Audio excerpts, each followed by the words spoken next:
Hello and welcome back, everyone. Welcome back to Botched Rolls. And is that your book you're trying to sell, Arved? Yes, please. My book. That's my announcement for today. That's Arved's book, not Ariel's book. That's Arved's book. Welcome back. We have our standard announcement, and then we're gonna do a recap, and we're gonna jump back into it. So, Christy, we're going to pass it over to you. Thank you very much. So this is this week's tower from Dice Tower Dungeons. It's the space control tower. So it's, kind of got that space theme to it. And they printed it in the Matter Hackers quantum filament. So you can see it changes color. Holy smokes. Depending on which direction that you're looking at it. Yeah, I'm in love with this filament because, right? And they've got a lot of different colorways. So I've only tried a few of them, but this is definitely one of my favorites, mainly because of this blue right here. That is cool. Gotta love a pearlescent paint job. Yes. Yeah, you definitely said some words there that I have no idea what they mean, and I just go, ooh, that looks pretty. Some kind of Mad Hatters. Really? Mickey, ooh, shiny. Yeah. Yeah, as long as you're like, ooh, pretty, I want to buy you, then it's all good. Yeah. Yeah. That's exactly what the plan was. Well, thank you. Those are amazing. Check out the link in the chat, dicetowerdungeons.com. Amazing stuff. Who is doing our recap? I am Medic. All right, M3, take it away. So just so you guys know, this is really how M3 hears himself inside his own head. Oh, yeah. Episode 2! Fungus tea or apple tea? Oh, yeah! After waking up in the morning and pissing a nice glass of apple juice, the group woke up in an empty house and away were travelers meet their hosts at the Lord and Lady Brightwoods after they returned from their own travels. After another delightful meal, the group learned that the land is cursed by a group of 3 wicked witches nearly a decade ago, and the nights have been haunted with frightful howling. Oh yeah! Upon surveying the lands for the source of the evening disturbances, the group encounter the missing servant, Anna, as she tries to convince the Brightwood household to flee or face her new lover, Leon, who states he has claims on the lands. The group face him and his pack of wolves, and Leon manages to escape. Anna is then impaled by Fargus's enhanced and necrotic staff? Maybe I read that right. Nope, that's what it says. Oh yeah! He'll read anything you put on that monitor. There's a really famous guy running a bunch of stuff that does the same thing. Oh, yeah. I'm M3? He has many leather-bound books, and his apartment smells of rich mahogany. So,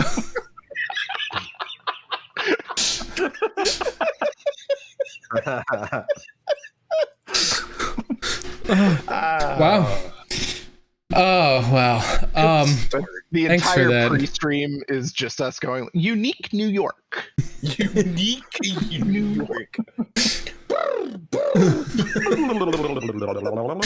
All right. So,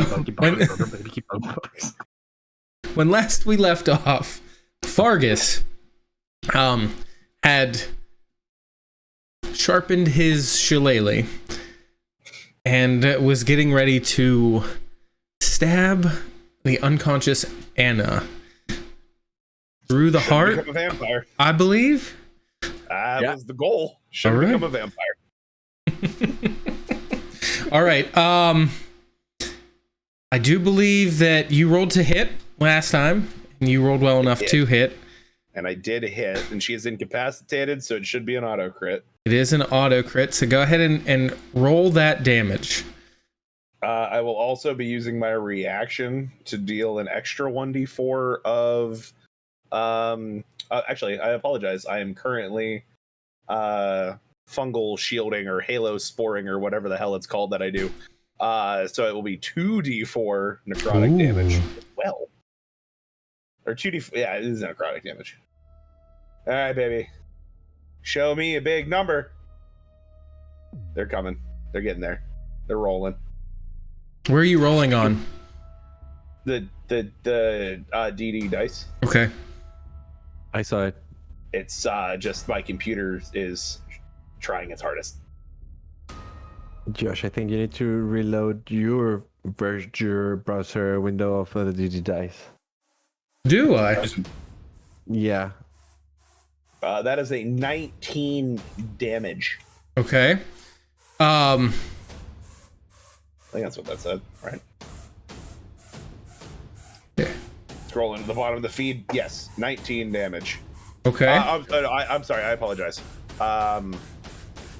24 damage. Okay. The rest of you see as Fargus, towering as he is, takes his sharpened shillelagh and just kind of powers it down through the chest of Anna, who... Let it be known that as I do this, I say I'm so sorry.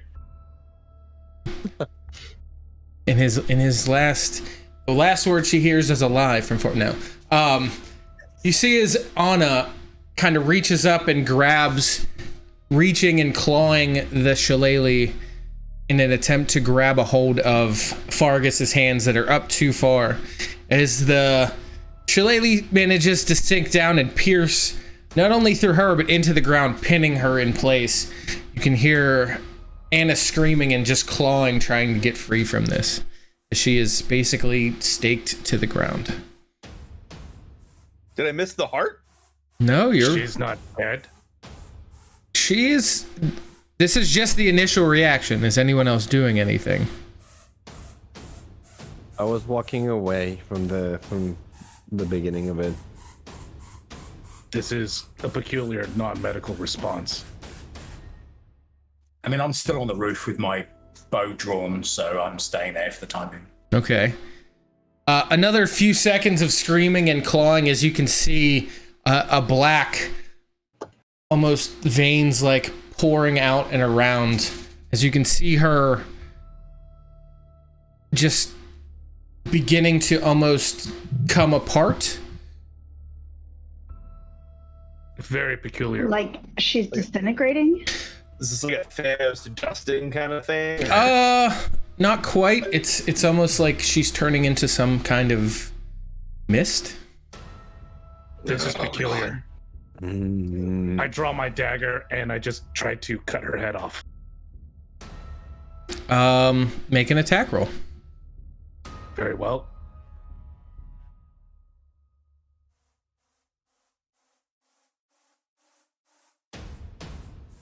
I missed. That is a 6. Oh, that would be with advantage because she's pinned to the ground. Oh, very well. I forgot about that. Who's ever purple and black dice those are? Yeah. Somebody want to Pick your dice up. Arvad. Somebody want to pick up the 30 d20s on the screen? That's an 11. 11 does... I don't know how, as this woman is like wriggling and still stuck to the ground.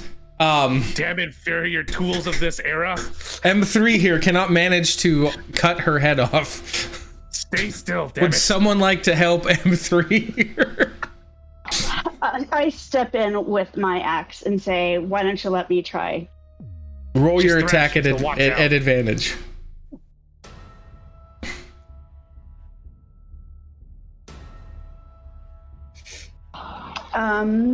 Mine's not much better. At an 18. 18 hits. Roll your critical damage.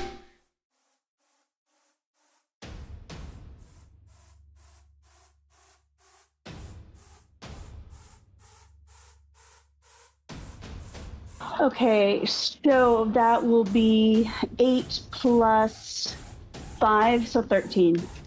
Okay. You watch as, after M3 fails to saw Anna's head off, Oriki brings her great axe down. One fell swoop, shunk. You see the head separate from the body. To this point, Mr. Cavelian, as you begin to see the first rays of sun peeking up over the trees. Sun's up, guys.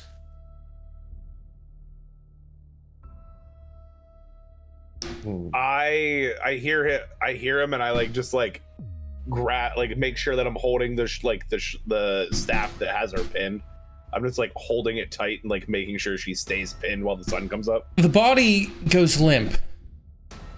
Those of you around Anna, you watch the body go limp, and as it was beginning to kind of conform to this mist, those first rays of sun force it back into a material thing.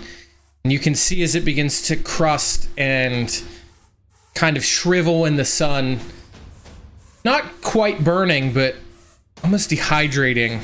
And you can see as the head separated just begins to shrivel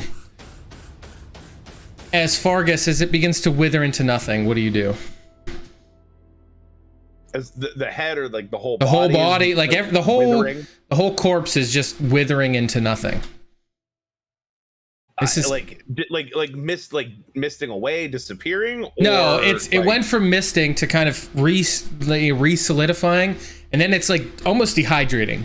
The moisture is being sucked out of it, and it is mummifying almost. I pop my staff out of the ground. I'm assuming with pretty little resistance at this point. As you pull up, you hear the ribs crack, and then you see what is left of Anna kind of begin to flake away. And within a few seconds, all that's left is a pile of ash.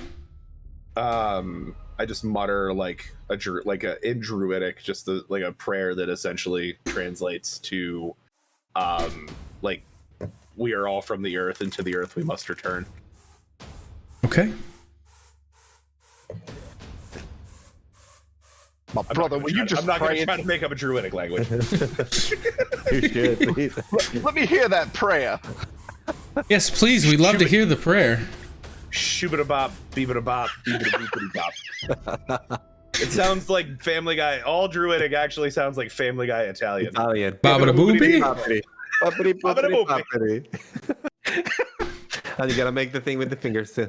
Have you seen Fargus's character? He's just like this right now. Fungus. You want the mushroom on the pizza pie? This is just fantastic. So anyway, dead vampire. Got it. Oh, you guys. What now with the sun has crested up over? What would you guys like to do? I grab a handful of the ashes for now and pocket it in a pouch. Okay. So I think do you take the ashes of the dead? It's curious. I wish to analyze it later. Also, may want to give this to her sister. After all, you just killed her. Or we did, I should say. Her sister allegedly dead for some time. My brother, the semantics you are speaking here is Leon killed this woman. Leon took her chance at immortality from her and gave her this false life that we saw before us. Perhaps. We really liberated her body from this plane. Regardless, her sister would want to see the remains or what became of her. Okay. I just nod and slowly start to walk back.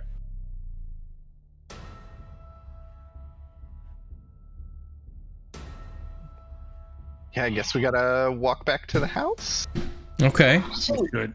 Yes. I think we need to figure out what we're doing. Do we want to just let him come back at sundown, or do we want to go over there and have the advantage on him in his area?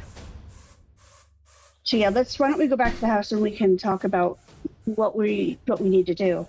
Right, because he was hurt when when he left, so maybe we just want to take that into our advantage. Yeah, that Also, Like surprise him or something. Also, I do believe sunlight is deleterious to his existence. If what happened to Anna is any indication, evidence suggests that he would probably be at a disadvantage with sunlight. My bloodless one, you are so observant. No one else would have thought of that. I would assume that he would avoid the sunlight, and we know that he takes refuge in the mausoleum. Right. So I don't know that we would be able to get him out. I think that we would have to take the fight in there, where we underground would be at an advantage because he's hurt, but a disadvantage as it is his domain. Avoiding the word lair. It depends how far Not to underground. metagame. Well, Sorry, Damien.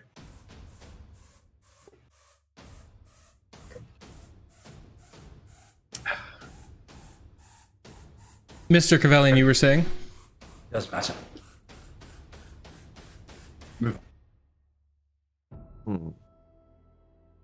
So, let's take these ashes back to the castle and at least discuss The things mansion. further there. The castle? Yes.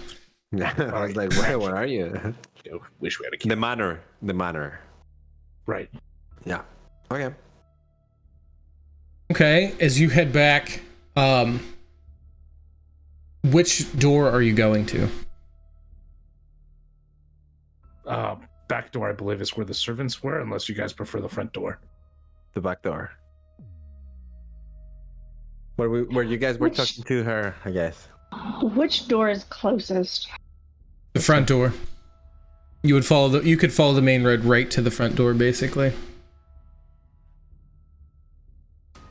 I think we should just go in the front door. Okay. As you head back to the door, you do find it now that the sun is up, you find that you see Zed standing out front, waiting, kind of for you guys.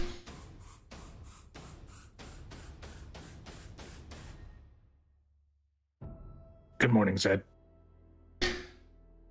Good morning. We have come across a complication as well as some additional details. The Lord and Lady would love to hear them. They're in the seating room. Excellent. Is Zed out in the sunlight? Yeah. I'm just making sure. We haven't seen him out in sunlight yet. I'm just asking. I mean, it's a good observation. It's a good question. He's opened the door in the daylight. Mhm. Like He was always He did. inside. The Though. first time he wouldn't. The second time he did. Okay. But as you he kind of opens the door, taking you in, and instead of going to the right, you make the left, and you enter into a large, not overly lavish, but this is definitely well-to-do, nice upholstered furniture. And you see sitting on, it's almost like a lounge chair. You see Mrs. Brightwood, and you see, I should say Lady Brightwood, and you see Lord Brightwood sitting in a high-backed, like dark red leather chair.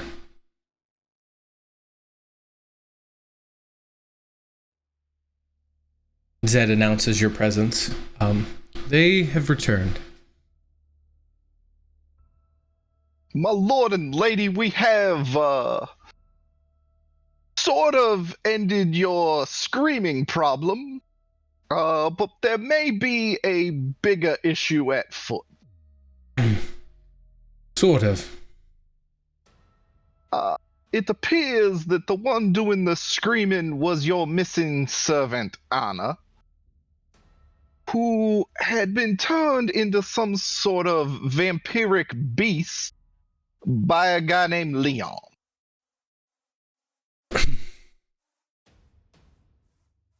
Are you perhaps familiar with this Leon?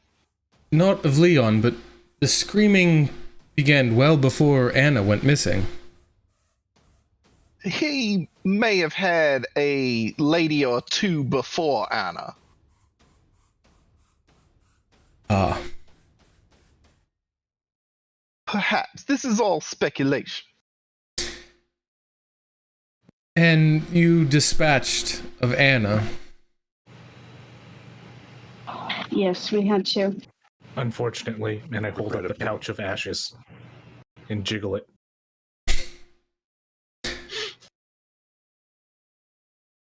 Is that what's left of her? Of what I could collect, or what I did collect. Her death was somewhat peculiar. How peculiar? It appeared, I am uncertain as to either the decapitation or the exposure to sunlight caused her to burn into dust. That is very peculiar. Before that, she would just thrash and was turning to smoke or mist. That is not something we've seen. Should we bury her, or is there something else we should do? I am unfamiliar with this situation, and then I look at the rest of the group. Do any of you have any suggestions? I am unfamiliar with this vampire thing.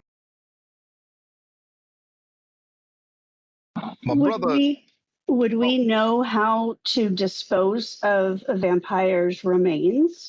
Would that be something that would be common lore? No. I would say typically with undead, you burn the bodies, but this is already burnt, I would say. As far as I can tell, the monster is gone. Say we all have a little monster inside of us, all right? Mm. Mm. Well, you're free to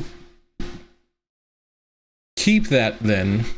I don't believe we should bury ashes.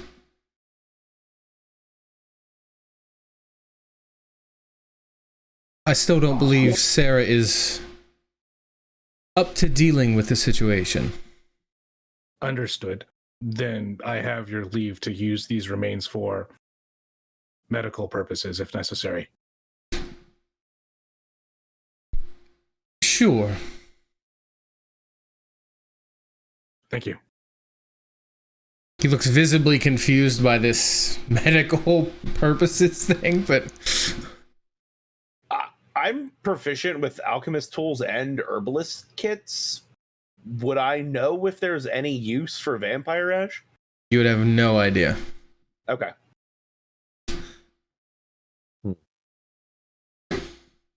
This would be like something very few people have actually come across.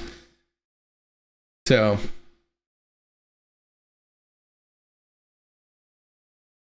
Now, my lord and lady, we are left with a difficult choice of do we continue to pursue this Leon, or do we wait for him to come back to us? if he's a vampire, as you say, then wouldn't sunlight be your greatest ally? That's what I was considering. It would, if we weren't pretty sure that he was returning to his mausoleum. What if we burned it down like the Sunlight church? Can't go. What did you say, Medic?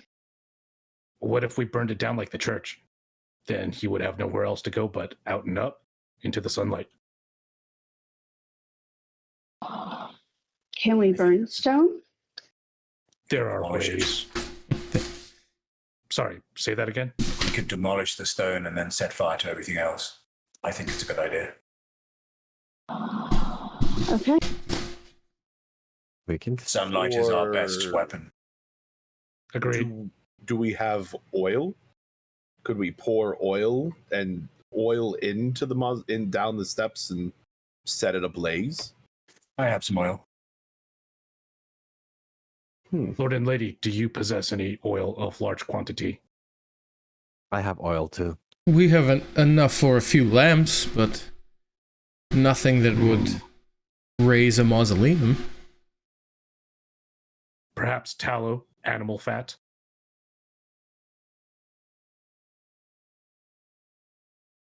No.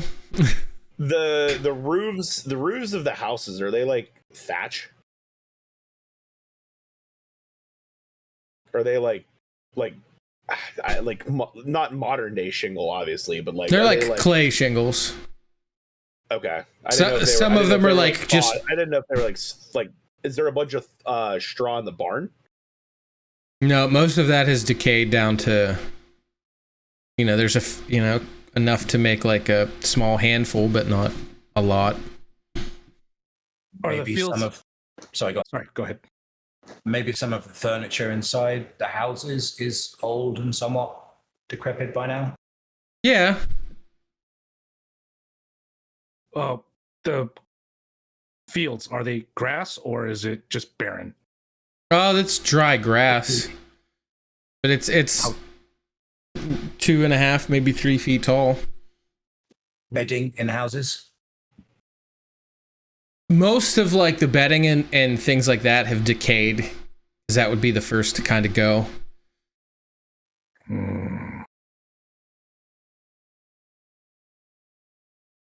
Right. We can try to We have like 10 lamps worth of oil. I don't know if that's enough to set fire to the inside of where we were kept hostage. There's dry furniture as well that we could potentially use. And the grass. Yeah. And the grass would work too. The tall grass. We could for sure make a lot of smoke. I do also... Sorry, go ahead. No, you can't. I was thinking there was still that last room that we have not yet ventured into. That was down from where we were. Yes, we did come, of course, from the mausoleum. So perhaps that was the last resting place for this Leon. Yeah. I didn't go inside and in any depth. How many rooms were there that you went into? There was one room, which the fire came from, the trap, and then the room upstairs was just the door to the outside. There was a third door in the bottom that we didn't go through.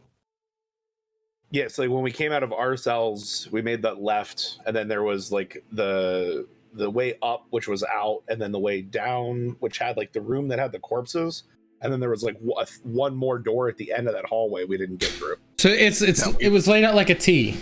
So you came out of one side, straight across was the room with all the other bodies.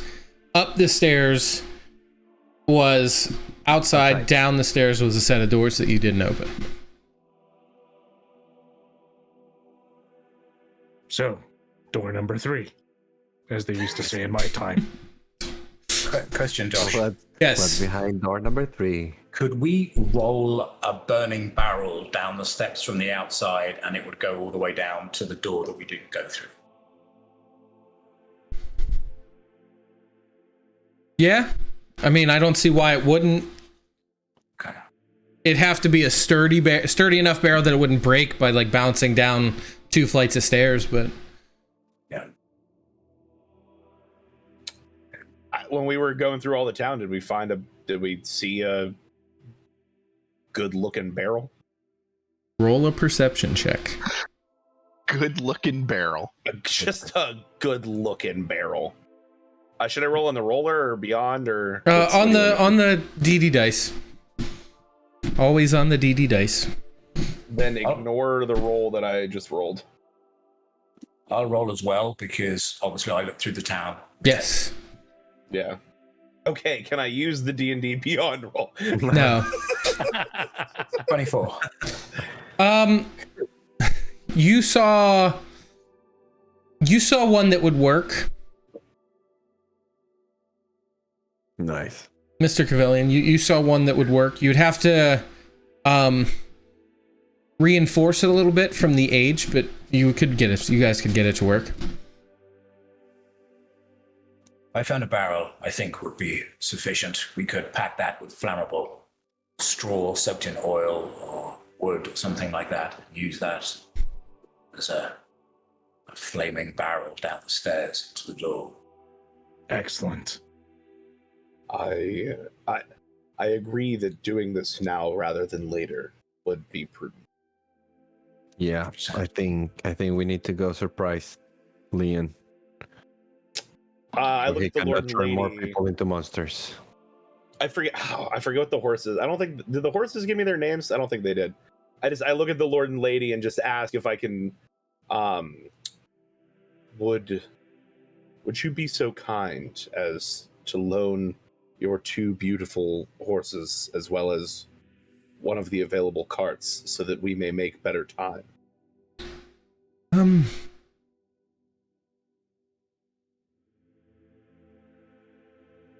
I can't risk the lives of my horses, but I can have Baldwin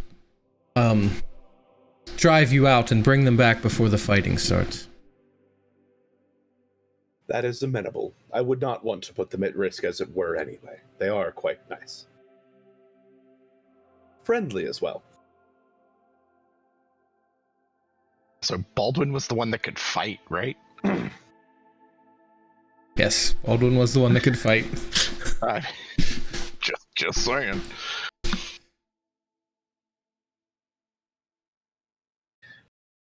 Man. My brothers and sisters, I say, let's make haste. Let us not let this daylight go to waste.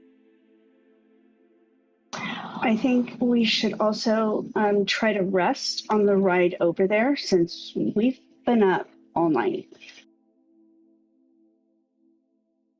Yeah. It might be to our benefit to rest for a little bit and refresh ourselves so that when it comes time to roll this barrel and to kill this Leon, we are a little bit fresher. Yes. We potentially do not need to roll the barrel. My brother James Franco would be happy to just walk the barrel to the door. Dude, I forgot about him. James Franco, suicide bomber. James Franco. You forgot about him because he is still currently just guarding the roof of a house that I was standing on. That you're no longer standing on? Yeah. He's still out there. That's a Brother lot. James Franco is really keeping that roof safe. Very safe. We could soak rope in oil and have him walk the barrel down and light the rope. Yeah. I think it's a great plan. Let's do it. Well, We then. could actually get him to stack some wood up by the door as well. Extra kindling. Yeah, wasn't there in the room with all the bodies, there was like a table that was like upturned and stuff? Broken Just- furniture, Yeah, yeah. there's like shelving, Yeah. broken furniture, yeah. Yeah, just have him bring broken furniture and stack it up by that door.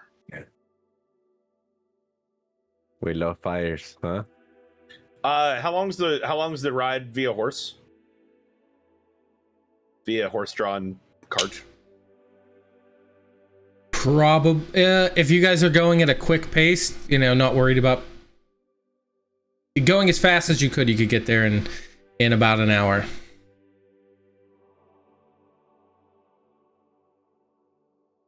So be it. That's Maybe go a close. little slower than as fast as we Just- could. Also, just from Slightly longer than that. from a mechanic standpoint, for me, you guys can go a full 24 hours without a long rest before you guys hit that exhaustion limit. Oh, that's good to know. Oh, okay. And how long we been up for? Like, Yeah, we've only been up like 8 hours, right? like Not even. 12 the most or something. Like that. And we've been up overnight because we got up at sundown. So like 12? Yeah, Oh, yeah, that's going on like 10 hours, 10-ish hours. Easy peasy. Easy peasy. Yeah, so I mean, I guess I'll go. I I go walk out and just like grab the cart and just pull the cart myself, like over to the front of the mansion. Okay.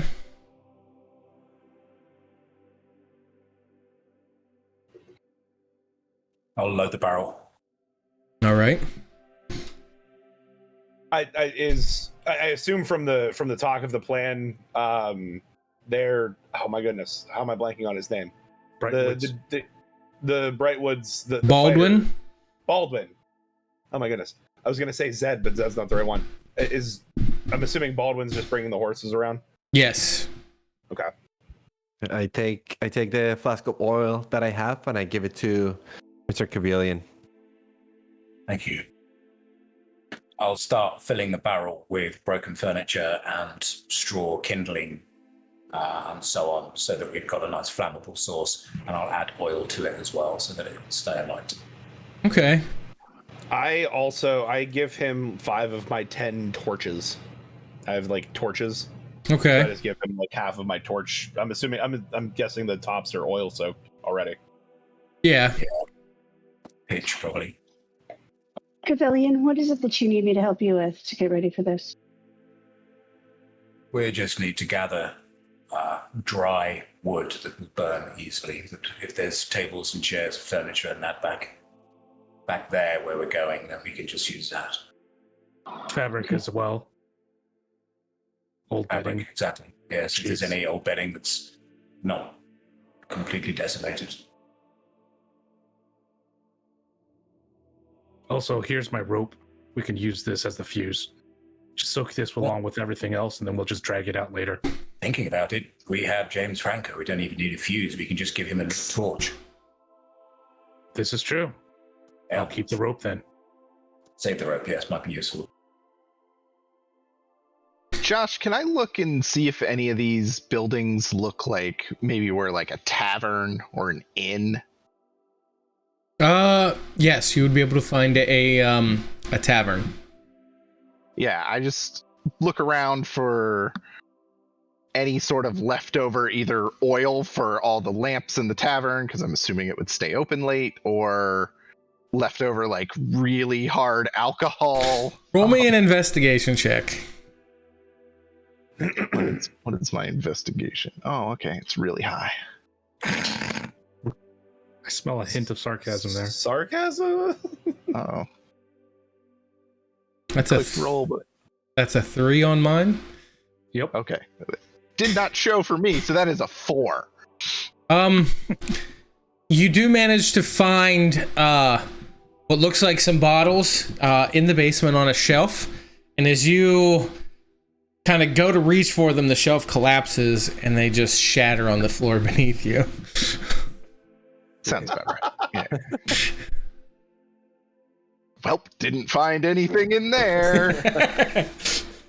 You do manage to walk past James Franco, who's currently like trying to wave off this dragonfly that has landed on the building. Oh, my brother James Franco, please follow me. We are gonna go for a cart ride. Your services will be much needed. You are going to play an integral part in the cleansing of this land from a vile undead creature that has made a mockery of his immortality. James Franco just turns and is like, oh.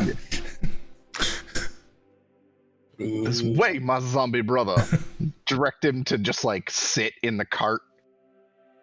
So it's like, You just watch James Franco go and like not even try to climb in, just like face first falls, and then like manages to pull himself up and spin around and just like plops down.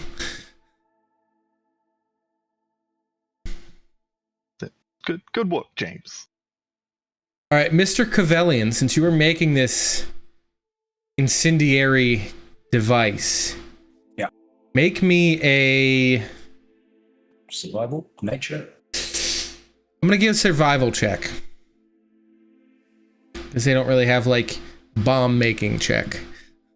I rolled a 1. I don't see an IED roll. No, I failed. 1.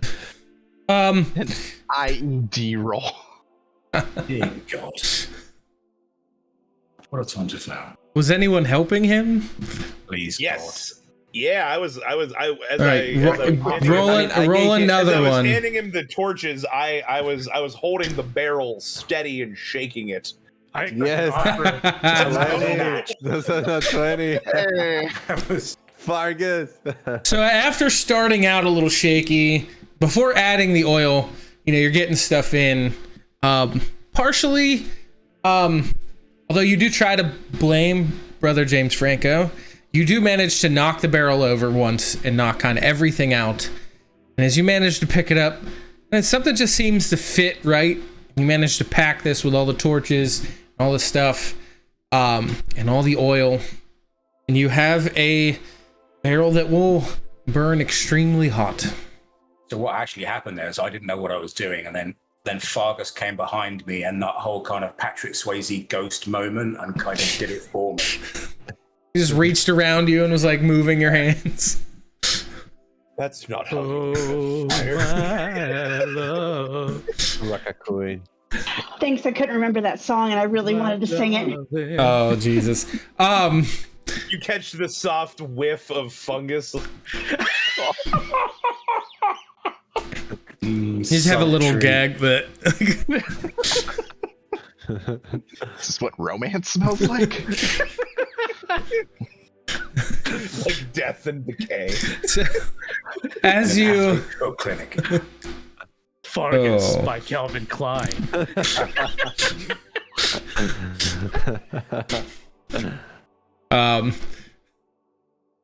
Okay, so as you get everything packed up, getting everything together and built takes about an hour before you're able to head out. So now you're pushing into like 9 o'clock in the morning. Sun is still up. It's not even anywhere near peak, so Baldwin steps out. Whenever you're ready, the horses are ready, and as is the cart, and we can leave whenever you want.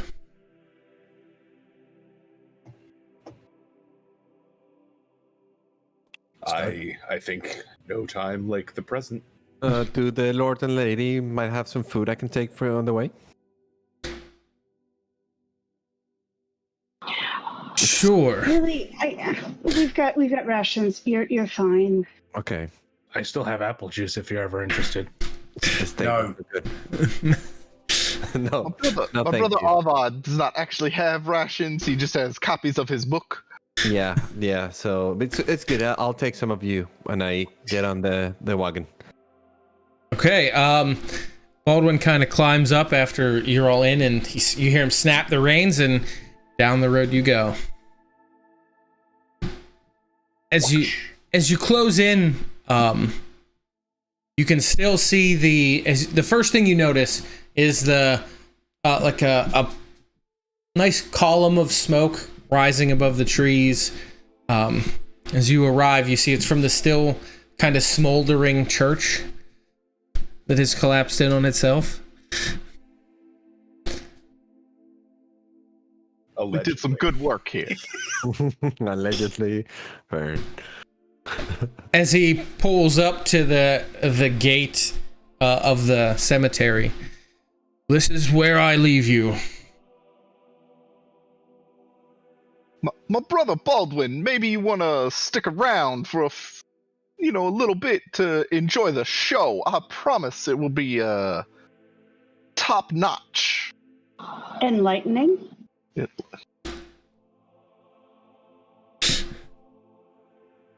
As much as I love a good fight, I'm under strict instructions to drop you off and return to the manor. My brother, those instructions don't say how long it takes to drop you off. Make a persuasion check. What's my persuasion? All right, we got this. We got this. All right, for some reason, mine don't show my own rolls. What did I roll? You rolled a 4. Oh my gosh! All right, Are you that's actually rolling them anonymous. That's actually a 12. Well, since you put it that way, I could stick around for a few enlightening moments.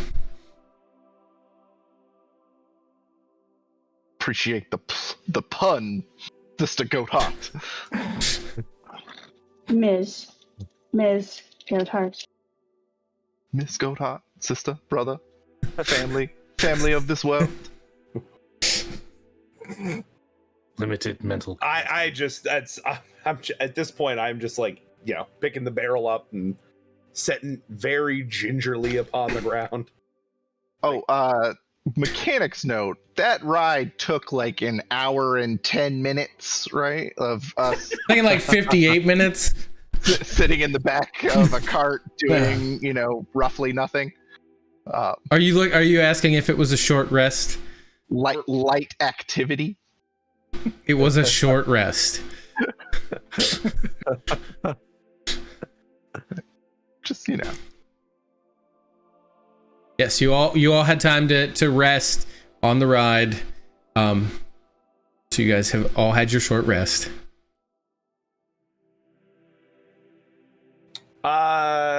Mechanics wise for medic, do I still have those 10 temporary hit points? Is that like a thing that is still going on? Has it been 8 hours since I cast it? No, it has not. No, it's been about 4 hours, maybe tops. Okay. Still active. You're still feeling the benefits of the stimulants.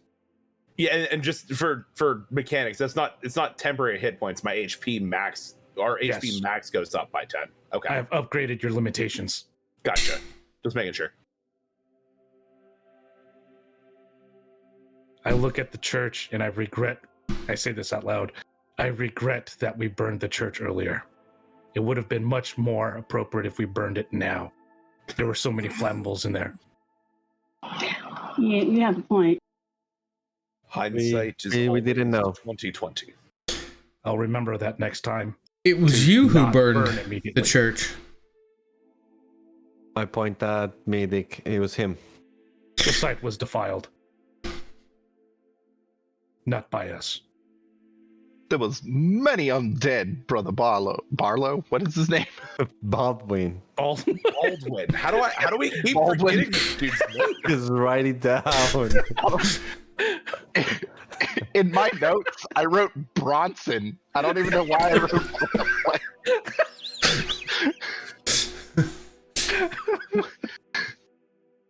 Let's go.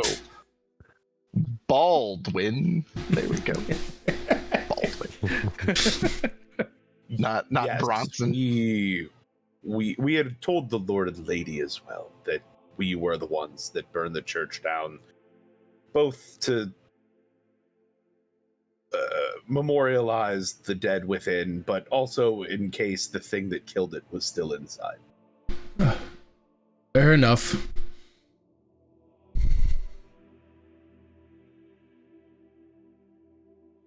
So what are you guys... Go ahead. I was going to say, let's get this show on the road, guys. Sunlight's wasting. Aren't we coming off the road?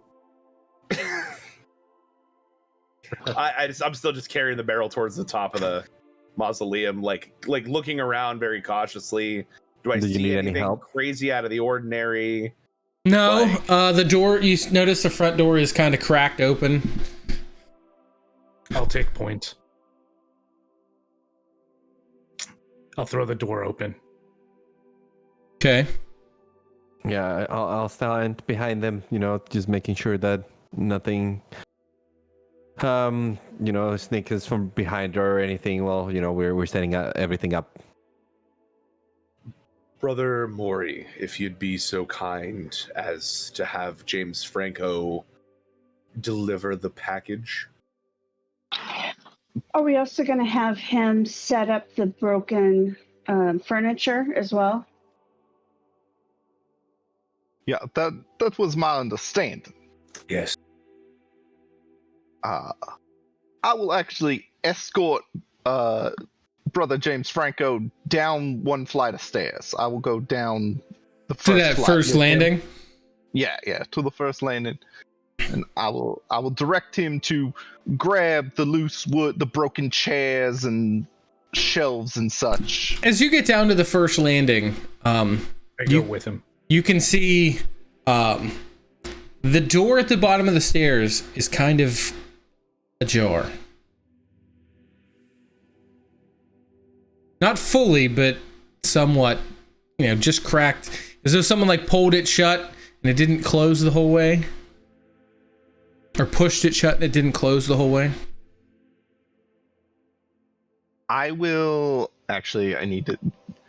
Will message go through Earth to get to people still up top? It's a staircase. It's a big open staircase. So yeah. Okay. I mean, I'm just, not like you're buried underground and you're like trying to shoot it straight up. I mean, we kind of are. I will message. I guess I'll go. Fargus is still up there. My brother Fargus. If you would be so kind to let everybody still up there know that the door that we are attempting to set ablaze is cracked open slightly. If we want to risk taking a peek, or should I just have James Franco continue on his mission? So I relay all of that to the group. The door we were assuming would be closed is actually ajar. Gotart and Cavelian, from your experiences in breaching, I still think we should have the zombie go first, but maybe with a torch in hand with instruction that upon sighting something else, it ignites the barrel? I don't know what might be best here. Well, first of all, is the door opening, do we have to push it open, or does it pull open? Does it open towards us or away from us? Can you ask him? Josh, would we remember that from seeing the door the first time?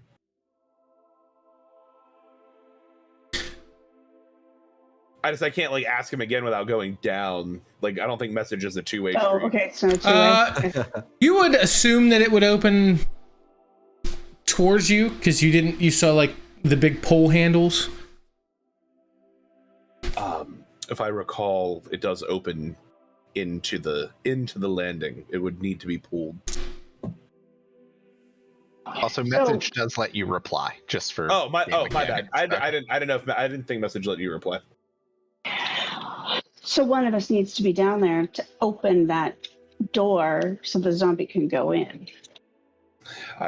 From what we experienced and all we hit him with, and he still walked away, I would think this is more of a all rather than one scenario.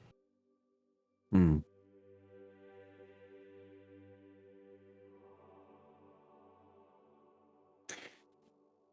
The doors, if they pull towards us, do they have handles that we could loop a rope through to prevent them from opening? I mean, you could tie the handles together to try to keep it closed, yeah. Yeah. Are you thinking we throw the burning barrel in and seal it? Close it and seal it down. I like that plan. We should still set fire to the candle outside the door, though, after we've sealed it. But yes. We want to put as much fire in there as we can possibly get in there. I just had a thought.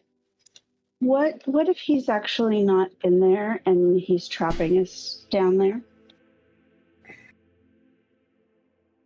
There are no doors between us and his room, so he can't trap us in there, as far as I'm aware. And I think we looked. There's the only door that would be between you guys would be the front, the door at the top of the stairs. Can we remove that, take it off its hinges so that there is no door there? As Cavelian says that, Fargus just starts pulling on the door. It's a great plan. You're getting no motion from these doors. Oh Lord, okay. These are heavy doors. I don't even get a strength check, or. I mean, yeah, if you can somehow roll a 100 on a d20, it'll definitely come right off. Fair enough. Are they made of wood? Partially, yes. Wood and steel. It's steel bindings. Yeah.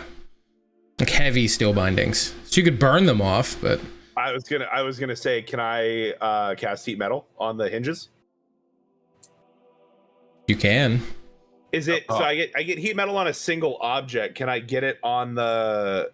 Is the frame steel? No, the frame is stone. Ah, Like the door frame, or the. I guess what I'm asking is there like a singular metal part thing that I could heat metal on that would allow me, that would potentially weaken it so I could pull it off? Or is it like a bunch of individual metal pieces? It's a bunch of like individual hinges. I mean, would you let me do heat metal on all of the metal pieces of the door, or I mean, you can heat them up, but you're not melting metal. You're warming metal. Okay. Yeah. You have axes. Would you be able to do something to the wooden parts of the door? I don't know, Josh, would I be able to do anything with the wooden parts of the door with my axes? Given enough time, you could. These are almost like railroad ties bound into doors to give you like a size of the scale, and they're banded like with, I think each one has like 5 or so heavy, 6-inch thick steel bands that have been bolted through. Yeah, and it would really damage my axe to the point of probably making it unusable, would be my guess, if there's that much metal on it. Why? I'm thinking maybe we just open them all the way and pin them open. Yeah, pitons, hammers. If we can like hammer them into the ground rather than in as wedges so that the doors just can't be closed again. Can we send James Franco in just to make sure that Leon is in that room? How stealthy is James Franco? So stealthy. James Franco is. If I recall, I did make a small friend here earlier. I could always ask him if there was a return. Oh, the rat. Yeah, the cheese rat. The cheese. That's a great idea. I think so. Yeah, let's try. Josh, let me rip a speak with animal cast off here real quick. Okay. So I cast speak with animal, and I just go down the stairs, towards James Franco and whatever, and I just kind of like in little, like I'm just like speaking rat, and I hold out a piece of cheese and just, little friend, are you interested in some more cheese? You hear scurrying from that room, as it comes out. You can see it's kind of covered in viscera, like it's been eating one of the corpses in there. And it comes up and it's like, cheese? Hello, cheese? little friend. Hi, cheese. I will give you all the cheese you can eat if you can just do me a 1, maybe 2 favors. Is that okay? Cheese? Did anyone come back? Did the person that you saw, the thing that killed these men, is anyone returned since the last time we left? Not where I was. If you can go into that room right there, and I just point him at the door that's cracked open. If you can go in there and tell me if there's anybody in there and come out, I'll give you all the cheese you can eat. You see the rat scurry down, gone for a few seconds. Make an investigation check for the rat. What does a rat get as a plus to an investigation? Hold on. I actually can look this up. Hold on. Bat, crab, deer, owl, rat. -4. This is gonna be good. How about perception? Yeah, you go up with perception. Cool. That's just a straight roll. That's. Oh god, these rolls have been trash. Why are we using this dice roller? That's a 4, bud. You see the rat go in, come back. No one. Are you sure? No, that's fine.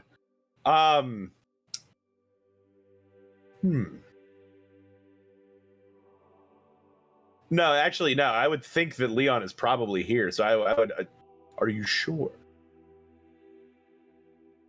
You see him turn and run back in. He's in there for a minute or two. Roll one with your red dice for me. Why don't you roll for the rat with your red dice? All right. Okay. The rat comes out. 2. Thank you. Very good. And I just like pull out like a whole hunk of cheese and just like toss it into the room with the dead corpses. You see him kind of scurry over and he turns and looks. And then back to the cheese. What? He just turned and looked. Oh god. Okay.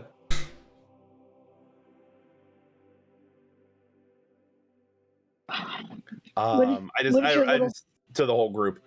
At first he saw no one, then he saw 2 people in the room. So if you average it out, I believe there's probably 1 person in the room. It's that look, they're not the most reliable scouts, but they do have eyes and they can be helpful. I would think that from what we know from Anna and everything else, we're probably dealing with someone in there.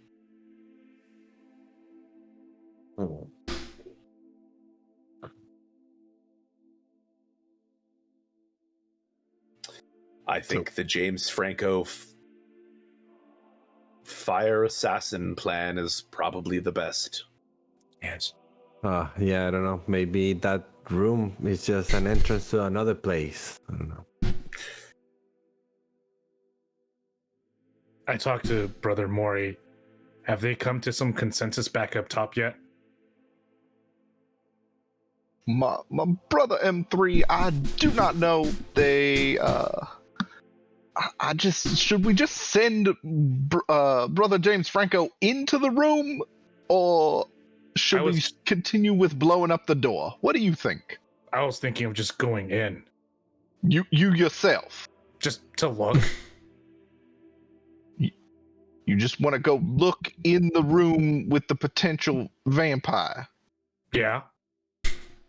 That is correct.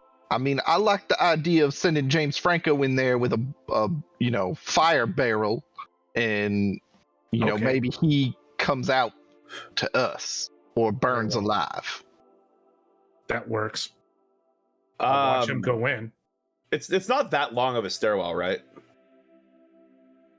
20 or so feet. Yeah. So because I'm down on the landing with you two, with the rat. So I'm just kind of like relaying it back and forth. So I basically just like walk back up. I think the consensus from everyone, we pin the doors open, we send in James Franco, fire crusade, and see what happens from that point, and just be ready if something comes out. If the flames die down and nothing comes out, then we proceed forward. Now, which doors are we pinning open? The ones at the top going outside? Okay. Yeah, so that something outside has a hard time trying to like box us in. And then are we going to open those doors and send in James Franco with his firebomb and then close the doors? Is that the plan? Yes, I know. Yeah, but I think we're waiting to see if James Franco comes out, or just straight up he's gonna light the fire? Believe we send James Franco on a suicide mission. I think this might be. I think everybody should say their goodbyes to James Franco. Okay. I have no goodbyes to say to James Franco. This is what his purpose is. Brother Maury, I would ask that upon your instruction of James Franco, if he were to see someone, to try to light them on fire. I think so. So do we want him? Homing bomb. Yeah. Oh, yeah. So we want him to walk in. If he sees a person, walk to them. Otherwise, walk to the center of the room and light the barrel on fire. Yeah, can't we send him in with the barrel already burning? Oh, yeah, we can do that. Perfect. And if he sees a person, walk to them and light them on fire as well. Yes, absolutely. Kind of Who's barrel up. gonna open the door for James Franco? I'll do so. Meanwhile, I can watch him burn. I believe that constitutes consent. Okay. Well, thank you very much for your service, James Franco. I loved you in the Ballad of Buster Scruggs. Oh, I didn't know you were familiar with James Franco in his previous life. A mama. Okay, so you guys are all making your way down to the landing? Yeah, I guess maybe go hard and Vargas can pin the doors outside. You guys are the strongest of all. Yeah, are there just like some wooden, like... Yeah, you guys can tie the it's like doors wooden open. Spikes. Yeah, I just want to drive like either like some tombstones or something into the ground, pinning the doors open. It's easy enough. I got some metal pitons and a hammer, so you can use those to hammer into the ground. Perfect. Yeah, Perfect. Yeah, you guys are able to secure the doors open. And, Now, are we strapping this barrel to James Franco, or are we trusting him to carry the barrel and a torch? No, we'll tie it around him. Aren't we gonna light the barrel before he goes in? Yes. Yes, but we're going to strap it to him first. Yep, and then as he's walking idea. in, we light it, and he just gives whoever he sees a hug. Let's not try and strap a burning barrel to him. That's making things far too difficult for ourselves. Unburning barrel, light it as he goes in. Just to say, this is almost like a Dennis the Menace level type of experiment. We're just gonna strap the burning barrel to this body and light it on fire and send him in. I'm picturing more of like a Lord of the Rings Helm Deep kind of scene, but yeah. Just running. Bart Simpson meets The Walking Dead. Yes, Yeah. that would be cool. Okay. My brother James Franco is one of the Urukai, so it's a stronger zombie. Josh, we enact said plan. Okay. All this. Really quick, but while they were discussing things, could I scrounge a large piece of wood that I can make into a stake around here, just randomly? Yeah, you could like break a table leg off and sharpen it down. There you go. All right. Who's opening the door? I am. Medic. All right, M3, as you open the door, you see first that the room is like unnaturally dark, almost like the light doesn't penetrate into here very well. I'll break off the phosphorescent rock that I have on top of my shield and I throw that in. Okay. You see it skitter through. You can see it kind of glowing in the center of the room.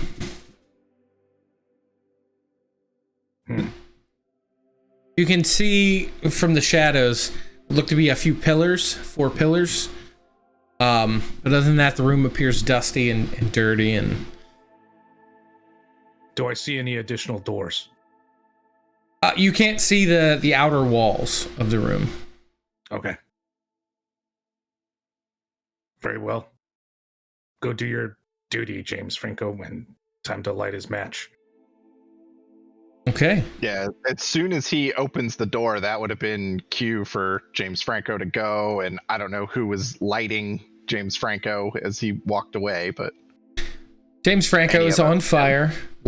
You see him like he has a torch in a barrel. and a barrel. Okay. So you see James Franco just, and he walks in. And you see, are you watching this whole thing, M3? Yes, I am. Wait, you're not gonna shut the door on? Just gonna watch him go burn? He likes to watch. He likes I trust only the Mark 1 eyeball. You see, James Franco with this torch turn and look around. You see him begin to shamble towards one of the corners, and he stops, and you can see what looks like a skeleton, kind of like sitting, looks like a sword that has been kind of stuck down through him. You see him turn around and walk to the other side, and he goes back to the center, and he sticks the torch in the barrel. You see it flare up and light the whole room. As it engulfs Brother James Franco, you can see him kind of turning and just wailing. As you see him fall to his knees, and as he falls forward, the barrel kind of spills out and burns. You can see it kind of separate out, and it's burning very quickly and very hot. You can see it burning spider webs, heavy, thick spider webs. You can see dust, the chandelier. You can also see, looks like a chair and some books kind of set back against the wall. And on either side, you see what look like two stone coffins. One of which has a sword jabbed down through the center of it. Spider webs in opposing corners. You can see some rubble on the ground. For a few minutes, the fire burns before you can see that it consumes itself and begins to. You can see the embers scattered across the floor. Incendiary, ineffective. The door's open. He's looking in, but can we see like roughly how big the room is? Like, we're all still down on the landing. Like, can we see like down into the room? Do we have a sense for like the size of the room? If you're at the landing, you can only see the first few feet of the room, maybe 10 feet. M3. Can I see further? Because I have like the night dark vision. No, it's just an angle thing. Oh, okay.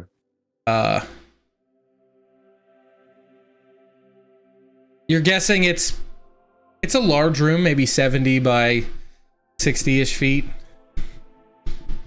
M3 would pick up on. Incendiary device, I shout back behind me, is ineffective. It was too small for the dimensions of the room. What else do you see?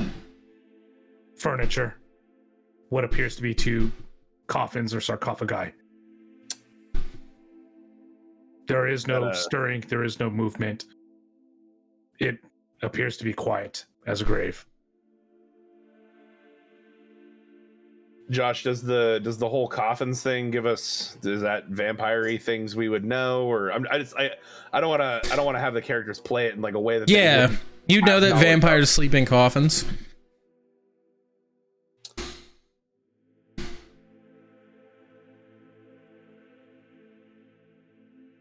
Coffin.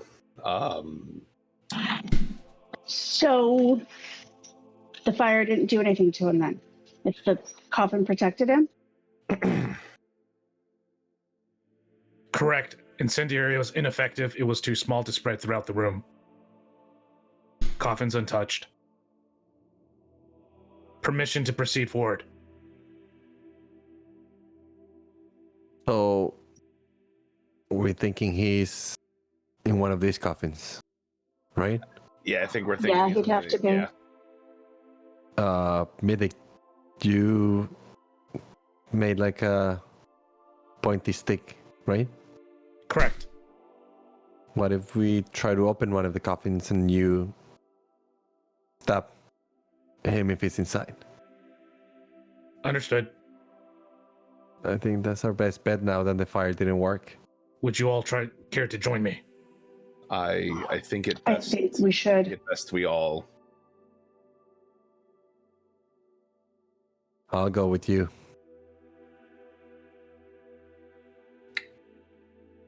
All right. I go down the stairs behind him. Okay. So as you, I do. If I have an opportunity, I'd like to use my wild shape for symbiotic entity. right now? Yeah, like in entering the room, I'm gonna use it. Okay. All right. I guess I will, before we start doing any casket touching or coffin, I guess sarcophagus, whatever the appropriate term is for this resting place, I will once again, hit my little thumb prick to get some blood, and I will twin cast protection from good and evil on Medic and Goatheart. Okay. So the whole of you are going into the room together. I'm going to stay outside because I'm ranged. There's no point me going in the room. Okay. I'm gonna go in, but like just barely in. Okay. Yeah, when you get down to the bottom of the stairs, you notice that only one of these heavy doors is open. As you begin to proceed into the room, like I said, it's very dark in here. It's almost unnaturally dark. You do see M3's small stone in the center of the room, just kind of glowing, and you can almost see that although it's putting light out, it almost looks like it's being pushed back at the moment.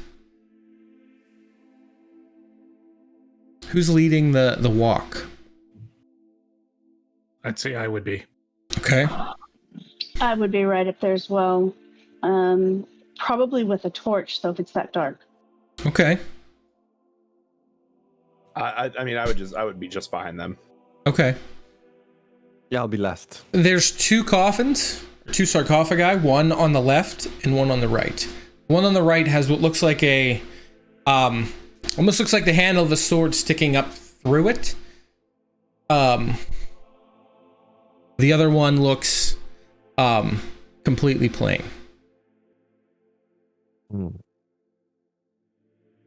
I actually walk through the room, looking through at each of the walls, see if there's anything that looks amiss. And if not, I'm actually going to proceed forward directly to where the books are. Okay. Yeah, you see a large chair, bound with a red, dark, deep red leather. Next to it are a stack of books, and there is one laying on the sarcophagi. It would be to your right with the sword through it. How many books are there? Like 5. 1, 2, 3, 4, about 5. I pick up all 5 and start shoving it into my backpack. Okay. The one that's closest, you said there was a separate book that was closest to the sarcophagus? There's Yes. one laying on top of the sarcophagus. I flip that open and then grab a rock and then also infuse that with light and see if I can read any of the pages. What languages do you know? Common and primordial. You are unable to read this particular book. Oh, and Elvish. Sorry. Yeah, you are still unable to read this particular book. Very well. I'll put that in my bag. And it's glowing out of your bag a little bit. So, Yeah, you have this the heavy stone sarcophagi on either side. Which one are you going to attempt to? I recommend let's handle the sarcophagus without the sword in it. So what are we gonna do? Two of us, or one of us push the lid off, another one stabs? Whatever is Stab if you inside. will push. It's like pretty big lids, like big stone lids, or Yeah, they're heavier stone lids. Goathart, I think you and I push off. Medic stabs. Everyone And I else watch. readies. Medic, do you have a sword to stab? I Yeah, have he my built. spear, He, and I Spear. also have, Got and I have a wood shaft, following after Fargus's example previously. To assist with Okay. your efforts in pushing, I do believe I have some cross reference for this, and I cast guidance on both of them, and then your vision has lights that form words in front of you. At the bottom it says property of Dougal.com. And it Dougal. and it shows different leveraging positions for pushing things. So you have an additional D4 on your next strength check. Okay. Excellent. All right, the two of you, roll your strength check. Just Dougal it. Just Dougal it.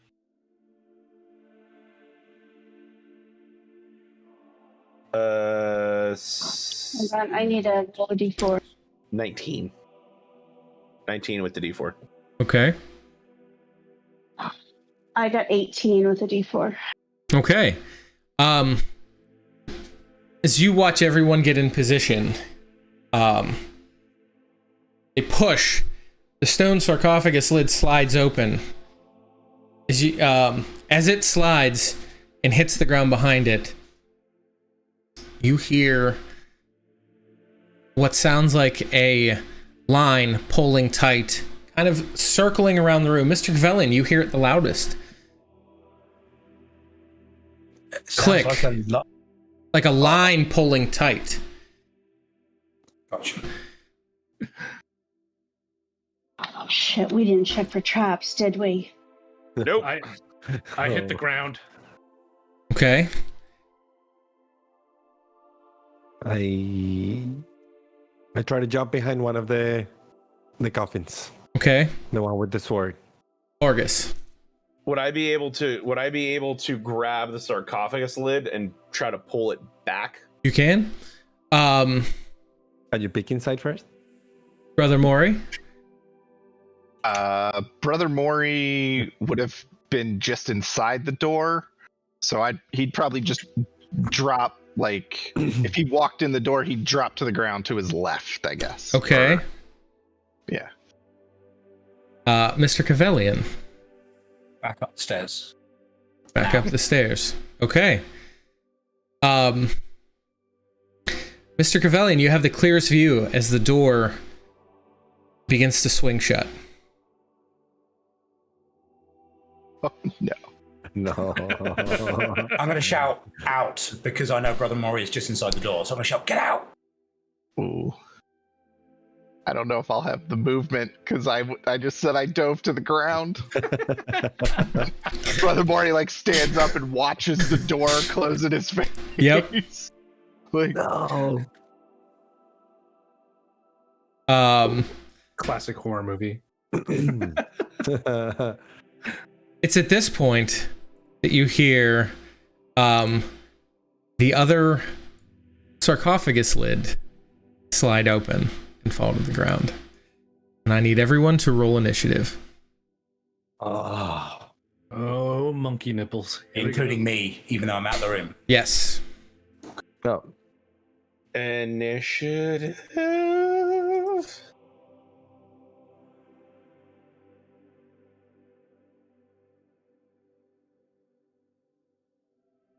Ooh. Nice 20, Mine- Brother Maury. Do these one at a time, like on a delay, or do I need to roll again? Oh, there we go.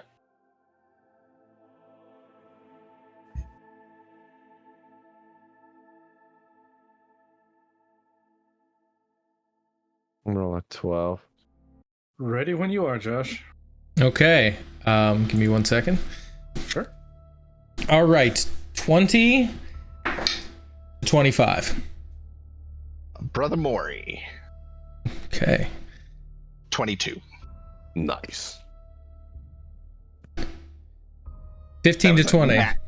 A nat 20 to make a 22. But Okay. Yeah. Cavalion 15. Okay.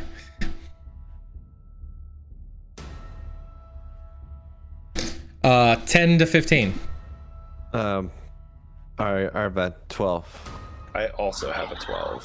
Who has And the I higher? also have a 12. Oh Jesus. I have a +2 dex. +1. +3. Okay. Made that simple. yeah.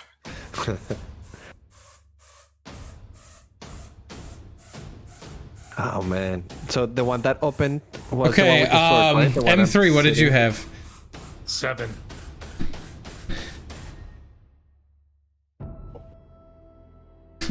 All right, Brother Maury, you are the first to act. You are currently laying on the ground beside the door. No, I stood up because he said out. This is happening as soon as like Hetz's reaction to yell out. That's fine. We are in Talespire. If you guys want to put yourselves. Well, it says waiting on Says GM. waiting on- Oh, I gotta pull you guys. God, Josh. Jesus. Oh, so I see a board here called Vampire Dungeon. Yeah. Who'd have thought? What a clever name. Oh God. There you Oh, go. I feel like the vampire would have been smarter to like name his dungeon like super happy fun place. Look I at mean- that. The ball pool. Pee-wee's Look at this Playhouse place. Dungeon. All right, so put yourselves where you were. All right, which one is the coffin with the sword? That'd be the one with the sword in The it. one with the sword in it. Oh, I see it. It was loading us. I'll be there momentarily. My Talespire has crashed. No. I'll move you up by the. If you could throw me up by the non-coffin trying to grab the lid. Okay. What the heck is that? Is that a Arvad, were you behind that other sarcophagus? You jumped behind that one? Or I mean, yeah, I tried to hide because the sound came from behind us, like towards the door, right? So it sort of went behind the sarcophagus, Okay. or to the side also, maybe, you know, something that maybe protected. All right. Because I remember the fire that came from the other door. That's fine.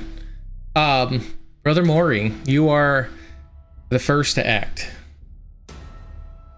Oh my gosh. I love how you lay on the ground in the air. Well, It's bullet time.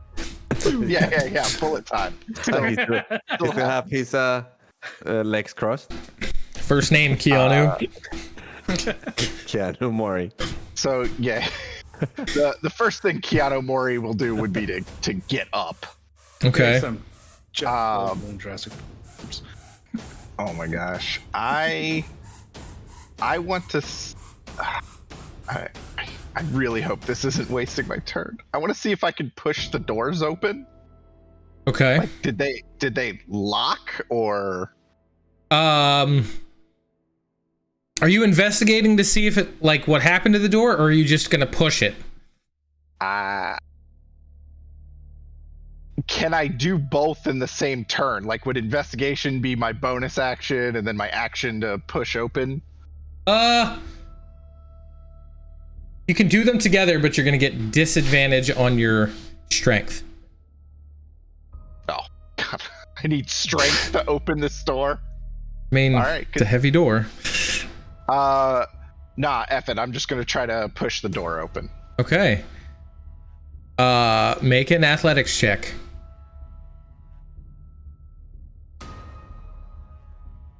What is that? Athletics? 7. You push and it does not budge. Cool.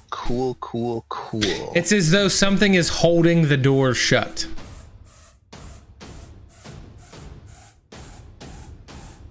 Okay. Oh, like I feel tension. Yeah, like it's moving and it's trying to give, but something is holding the door shut. Okay. Then I guess that was my action. That's my turn. Okay. Arvad,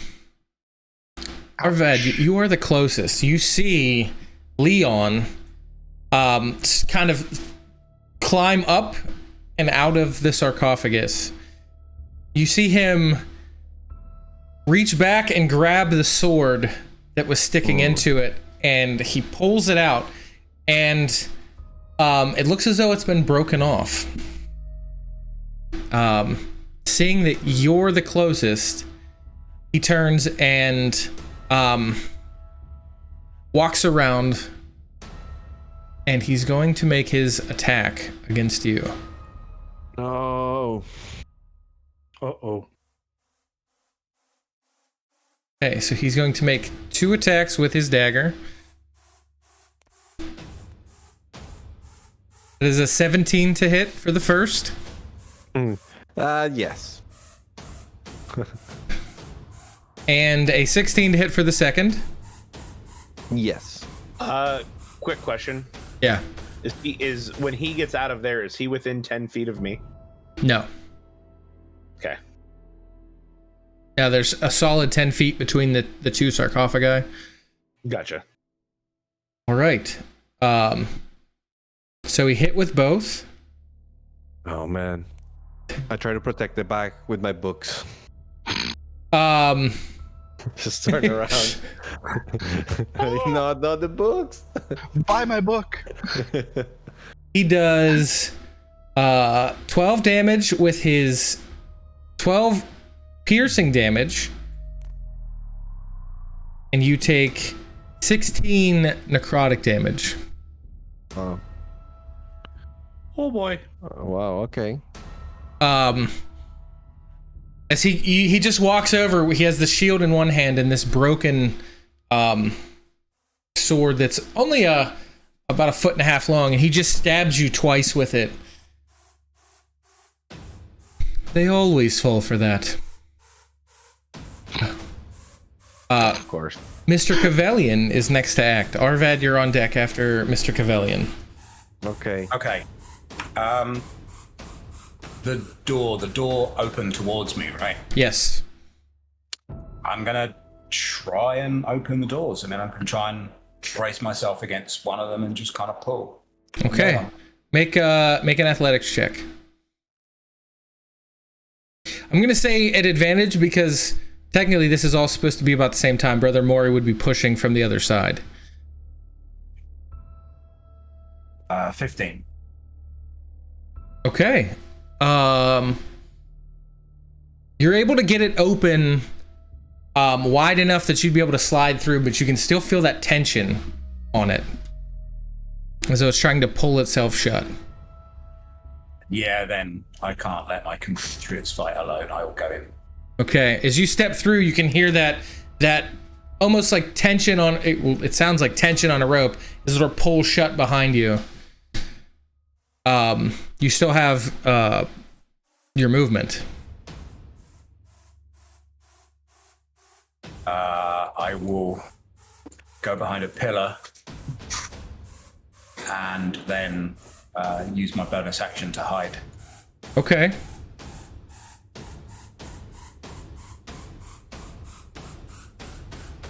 All right. Okay.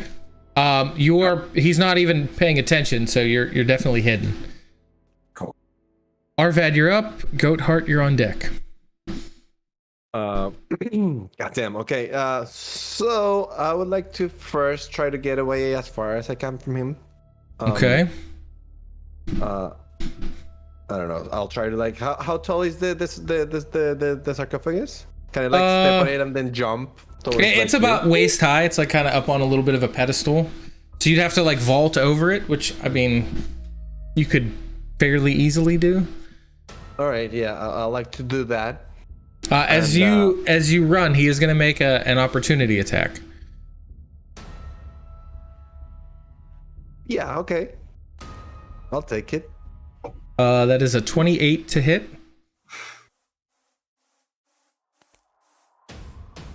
That is 5 piercing and 13 necrotic damage. It's okay to cry, man. Just saying. Real men cry when they need to. I have 0 HP. Oh, jeez. Yeah. You see Arvad as he vaults. He gets sliced by the dagger as he goes over and tumbles to the other side, unconscious.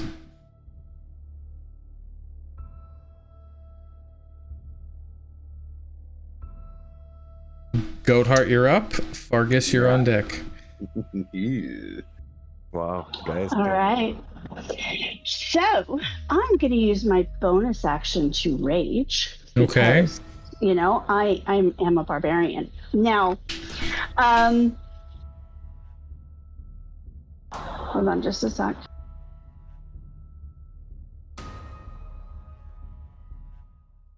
So I took the wild magic line. So I think when I rage, now I don't remember it and I can't find it. Hold on. It's wild surge. When you enter your rage, roll on the wild magic table to determine the magical effect produced. Okay, that's a D8. A D8? Yeah. Okay, it's not the wild magic table out of the player's handbook? No, it's not the Wild Magic Sorcerer handbook. It's a special table just for that. Alrighty, D8 it is.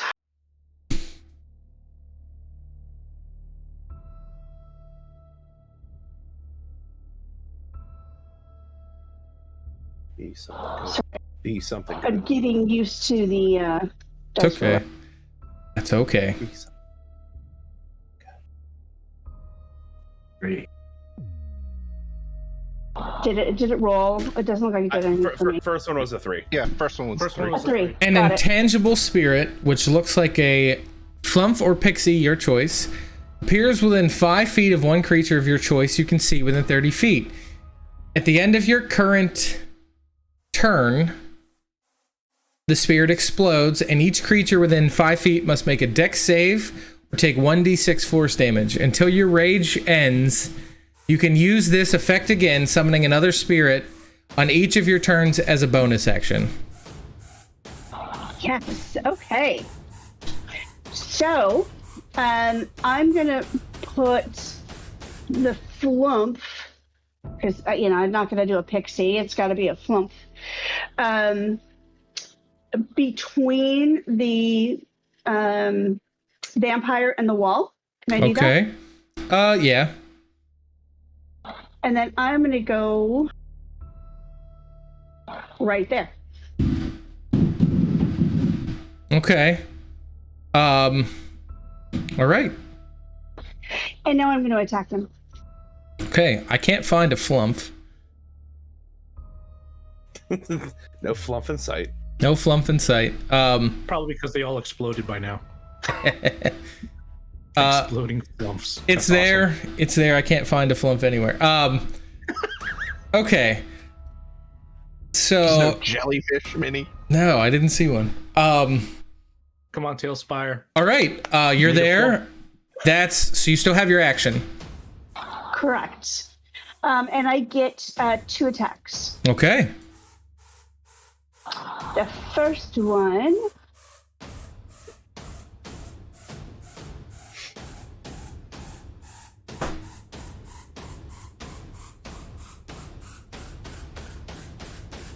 Okay, 17 plus 8, so 25. Hits.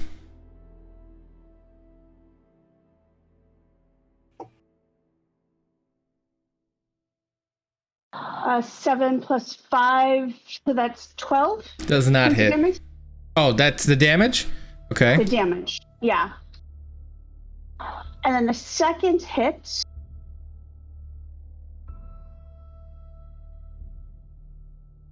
Is another. This one's a 24. Okay, that hits. and that's 7 points of damage. Okay.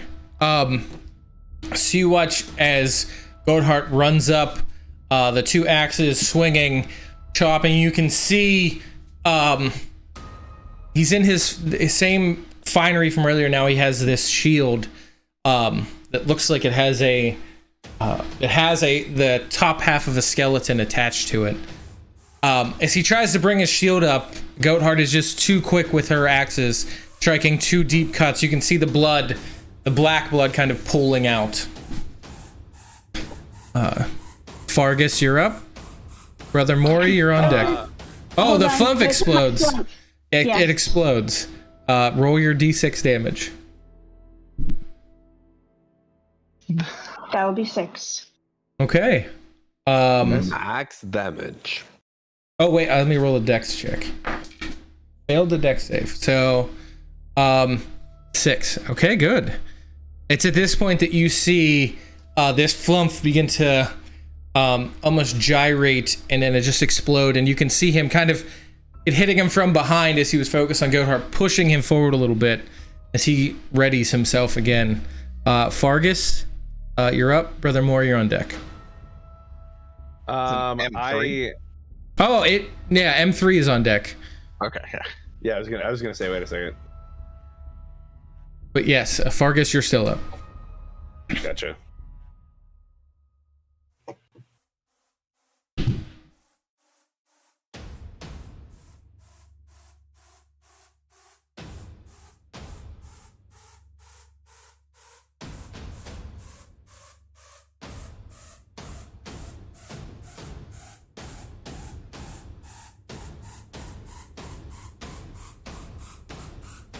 Did we lose him? What happened? Am I? Yeah. Yeah, it's your turn. Fargus. No, it's your turn. No, you're first. Then oh my M3. goodness. I'm on deck. Sorry, no, my bad, man. I tried to relaunch Talespire, and my computer is losing its mind right now. Okay. So we'll just talk it out. I'm next to the coffin, right? Can you see? Yeah. My response to the click was to try to grab the lid and like pull it back on. Yes. Would I be able, seeing what I've seen, would I be able to take the lid of the coffin and throw it at Leon? No. Okay. Just sheer weight wise. I mean, pushing it's one thing, but like throwing it 30 feet at a person. Only reason I asked is because the fear bog, like the large, like I have like I treat things as if I'm a large creature, even though it would take you and Goatheart to throw this. Okay. Okay, in which case I'm only about 15 feet from him or so. 10, 20, about 30 feet from him. So I'll just use my movement to move up to him. Okay. And I will attack with my stick.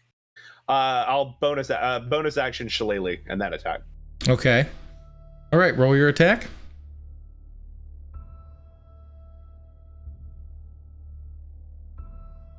That's gonna be 15. Does not hit. I will use my reaction to do 2d4 necrotic damage. Okay. He does get a Constitution saving throw for that. What is the save for that? I believe it is my. Let me double check. I believe it's my spell DC. Because it's gonna be close.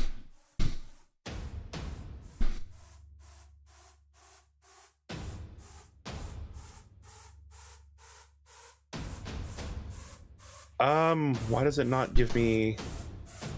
Sorry, it doesn't show me a save for this. What's your spell save DC? 16 is the save. Ah, then he doesn't make it. Okay, so he will take 7 points. Oh no, sorry. 3 points of necrotic damage. Okay. All right. M3, you are up now. Furthermore, you're on deck. Aggressor detected. Instituting countermeasures. I'll stand in front of Arvad, but placing myself between him and Leon, I suppose.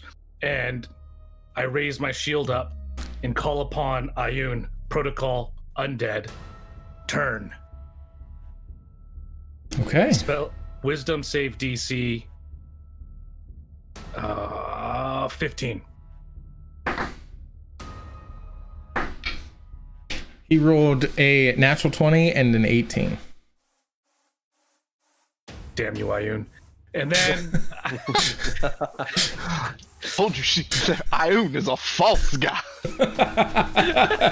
Ayun is not here for you, my brother.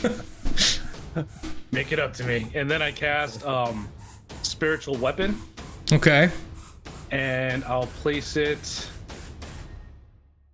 next to Oriki. And again, a textbook of partial differential equations appears next. Can we make like set pieces bigger yet?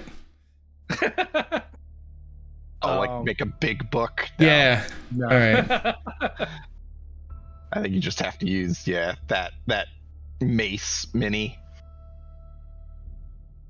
It'll let me click on it. Why can I not click on that?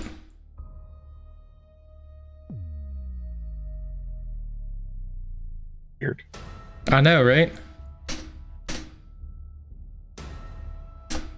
I don't know. So it's right behind him? Just next to Oriki. Next to Oriki, okay. Yeah. And then it'll swing at him. Okay. Behold the power of calculus. 25 to hit.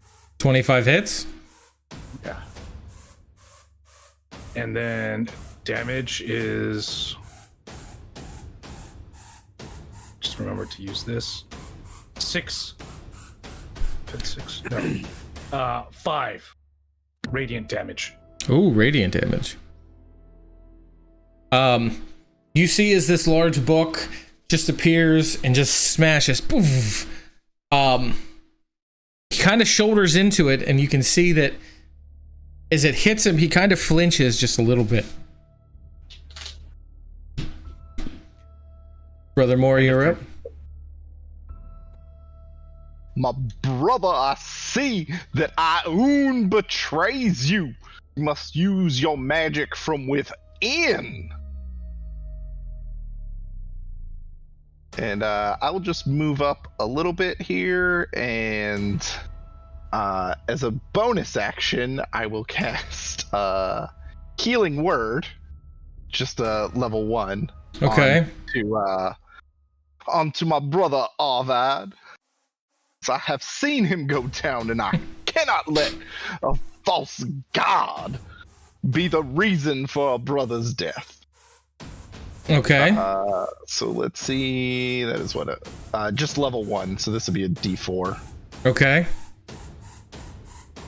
And I can't see my roll. So whatever I rolled, did it roll? No. You rolled a 2. I rolled a 2 plus 5, so you get 7. Okay. 7 healing? Yeah, you get 7. So you are alive again with 7 hit points. And then for my action, I will cast Chill Touch at Leon. Okay. Make your... That's an attack roll, right? Yeah, it's an attack roll. Okay, make your attack roll. So it'll be a 23 to hit. That hits. And essentially any blood, the dried blood from the ground, will kind of coalesce underneath his foot, and just like a hand kind of reaches up and rakes at his Achilles heel. For 3 damage. 3 necrotic. Okay. Big money damage there. Okay. You just rake at his ankle, and he is you see him shift his feet, and he is annoyed. like a spider. What the heck? Jesus, what is that? But if he does try to attack me for whatever reason, he has disadvantage. Okay. Being pinned between both Fargus and Goatheart, he is going to turn and make an attack against each one of you guys. Goatheart, he will have disadvantage. Okay. I'm assuming he's undead, like, not to metagame and be like, this is a vampire and he's undead, but I'm assuming he's undead. He's definitely undead. Yeah.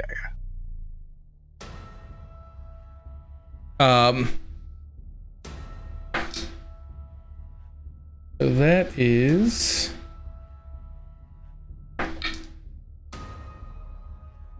I think that's a 15 against Goatheart.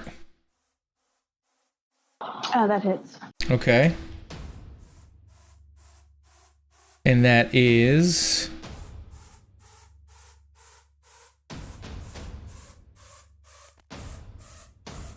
So that is 11 piercing damage.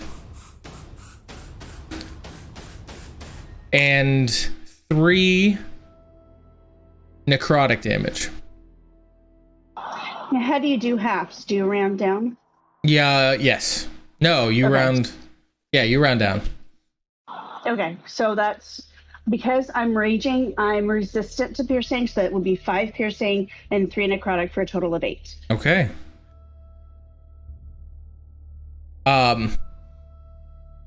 And against Fargus, that is an 11 to hit. That misses. Okay. And I now have my camera and Talespire working. Okay.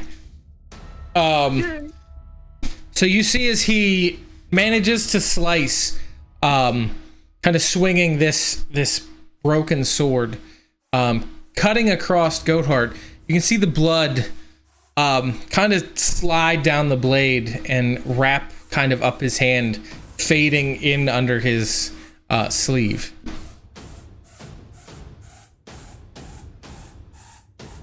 Mr. Cavalian, you're up. Arvad, you're on deck. Okay, I will fire, but I'm gonna have to move, I guess. So I'll move out. Still stealthed. I'll fire and then continue moving. All right, make your first attack.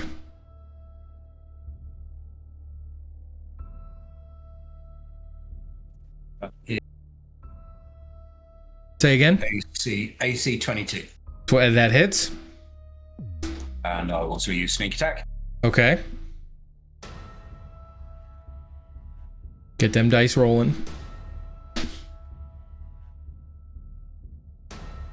12. Okay. I'll move and bonus action hide. Okay. You see, Brother Moore, you are the closest. You see him, Mr. Cavalian, kind of step out from the shadows, fire.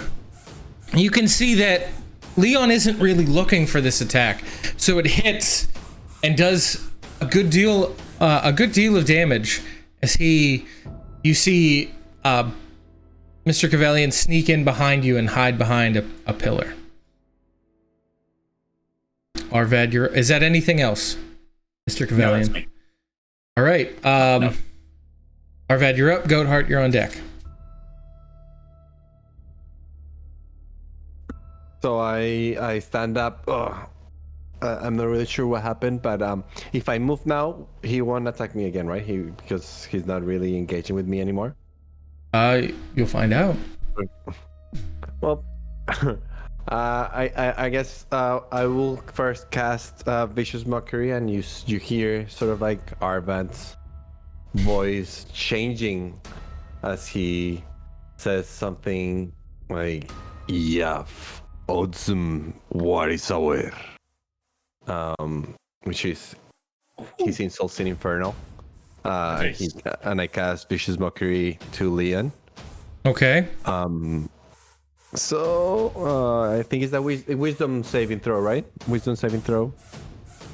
Okay. Of I must succeed on a wisdom saving throw or take 1d4 psychic damage. What is I have your disadvantage. What's your save? It's 15. He does not Wisdom save. 15. Cool. So let me roll 1d4. Should be 2d4. Yeah. 2d4s. Yes, you're right. 2d4.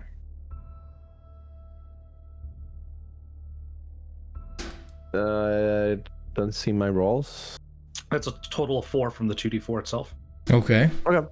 So for psychic damage and has disadvantage on the next attack roll they make. Okay. Remember that.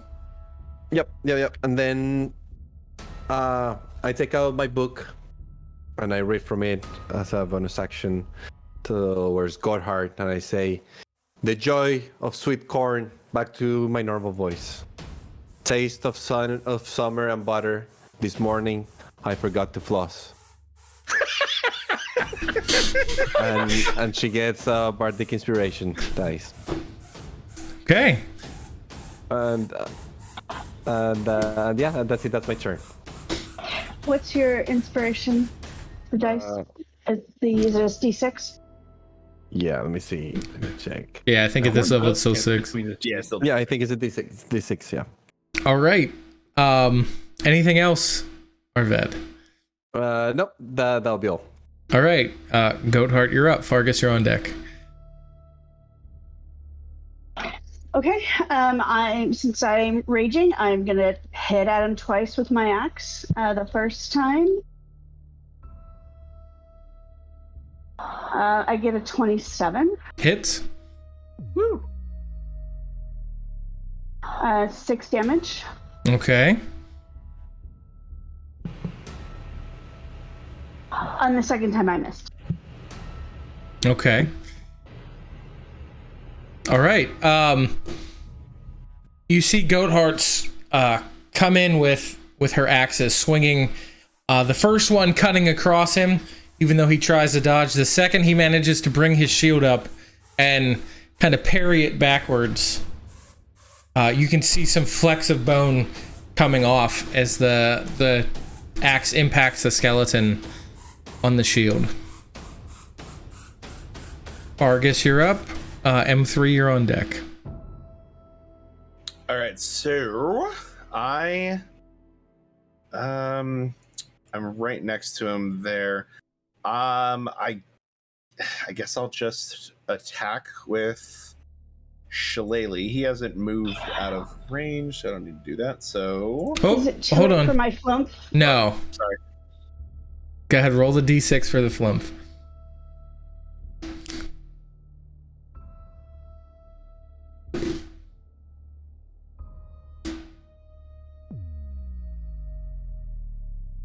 Only 1 point of damage.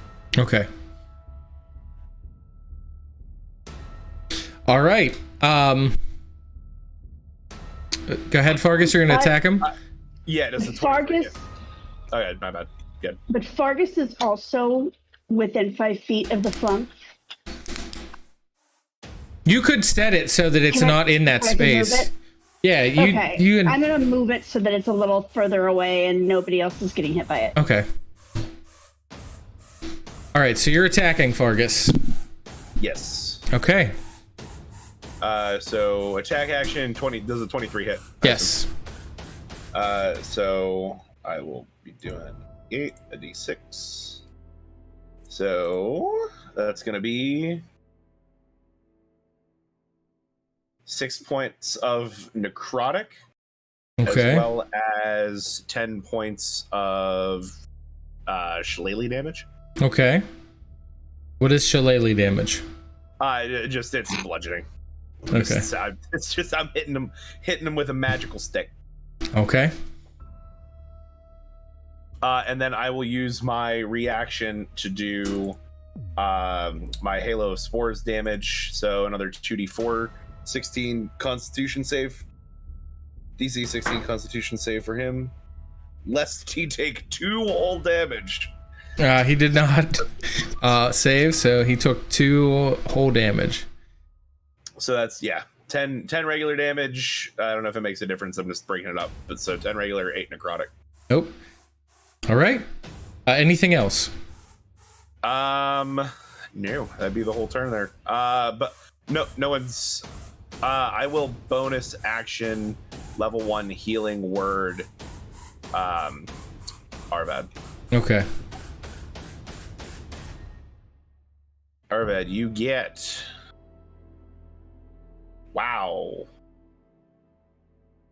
6 points of health back. Nice. Yes. That helps. All right, M3, you're up. Brother Moore, you're on deck.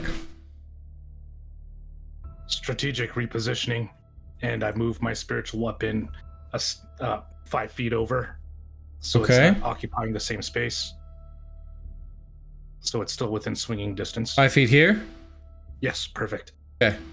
That's a cool mini for the weapon. Yeah. And then a little radar dish pops up next to my shoulder, instituting disarming measurements. Microwaves. I cast heat metal Okay, on. on the sword that Okay. Leon is holding. All right. Constitution save DC 15.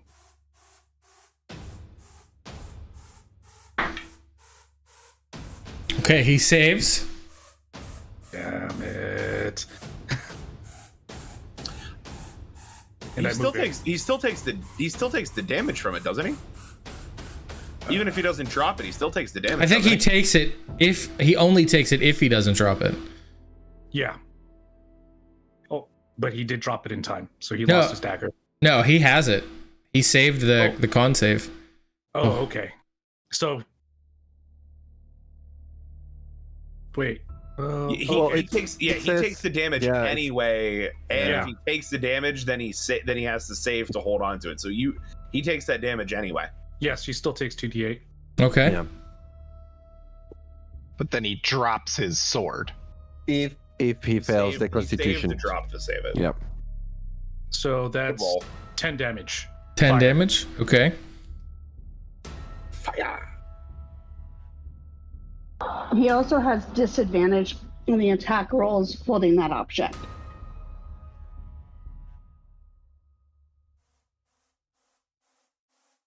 It has many disadvantages now. Yeah.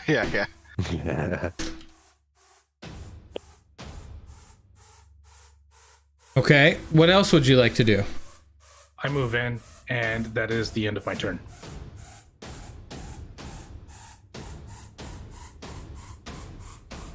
Okay. All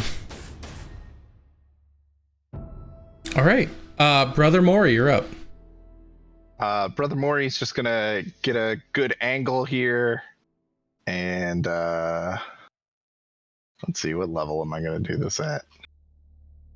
We'll go level 2, and he's just gonna try to guiding bolt. Okay. So he'll prick his thumb again, get that little drop of blood, and fire a level 2 guiding bolt. Okay. 16. 16 does not hit. He whiffs. Ouch. Oh wait. I am favored by myself. Oh, we know that. I can add 2d4, so I'm going to add 2d4 to that. So plus 5, so 21. That hits. Yeah, favored by myself. That's totally what that ability is called. The 100% the name, level 2. So he is going to take 19 radiant damage. As Nice. That little drop of blood pings him right in the head and lights him up like a Christmas tree. Is like bright light. So the next attack against him has advantage. Okay. Wonderful. You can see Leon take this damage, and it leaves a slight scorch mark across his clothes. As he turns very angry at the way that this is going in his lair. What's a lair? Right? What's a lair? Does that have actions? It does have actions. You can see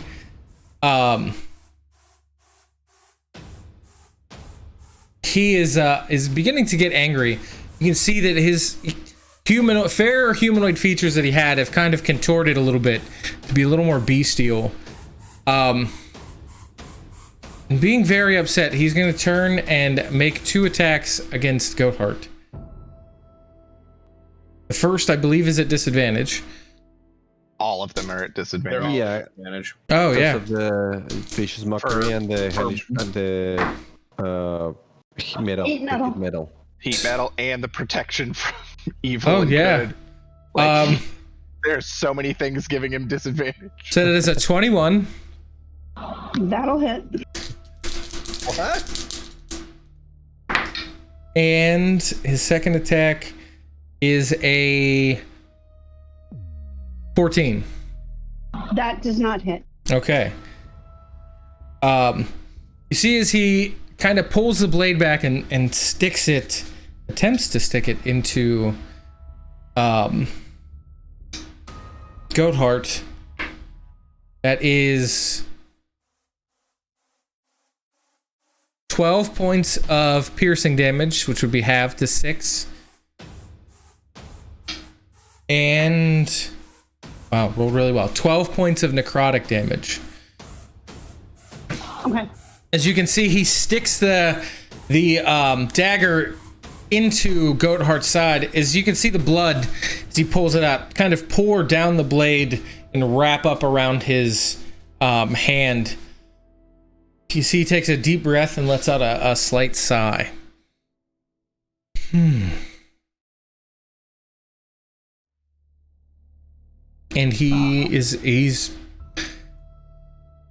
going to attempt to move in the direction of Brother Mori. Opportunity attacks, or you don't get one. You used your reaction already. I do. oh yeah, you're right. Yeah, we're not to the top yet. Yeah. And do I get one? Yes. Excellent. I cast Booming Blade. That's my reaction. 17 to hit. Okay, a 17 does not hit. Arvad, you would also get a opportunity attack. Is it? Oh, is there advantage on the attack or no? Because there's Yes. Yeah, Goatheart would be the Goatheart. You would get the advantage. Yeah, they still didn't get it. Okay. And I missed as Unless I well. can use. Oh, I didn't use my Bardic Inspiration. Okay. Yes, you remembered. Just now. Can you see it on the dice roller? I cannot. You received a 5. Can you see mine? So what- mine, it was a 17 and a 5. So that would be 20, 2. That Three. hits. 22. Arvad rolled 17. Okay. Plus 3. That does not hit. 17 plus 3 though. That's 20 hits. What about you? M3, what was your? M3 misses. He rolled a 2. Okay. And then I roll 1d8 plus 3 from damage. Okay. 9 damage. 9. And can you tell me my roll, please? As soon as it lands, it's I see an 8. I see an 8. 8, 9, 10, 11 damage. Okay. Piercing. Nice. Okay. Mr. Cavalian, you're up. Okay, do I have advantage still? Not from where you are. You are behind a pole right now. But I thought Brother Maury gave the next person to attack him advantage. That was used by Goatheart. Okay. Sorry. It's okay. You are hidden, though. Oh, crit. Ha. Okay. Nice. Lovely. Where are you moving to before you shoot?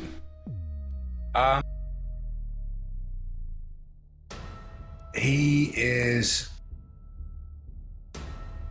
I'll just kind of poke my head out round the side of the pillar. Okay.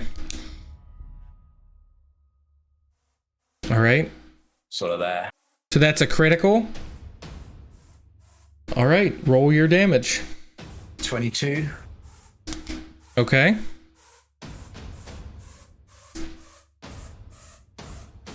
And then I will try and hide again. It's my bonus action. Okay. Oh, let's do 12. You see Mr. Okay. Okay. You see Mr. Cavalian step out. Just kind of peek out and fire an arrow into Leon as he's focused on getting to Brother Maury. The arrow, he's not paying attention. The arrow sticks in, piercing almost the whole way through the shoulder. Kind of brings the shield down and snaps it off and snarls as he watches Mr. Cavalian sneak across behind another pillar.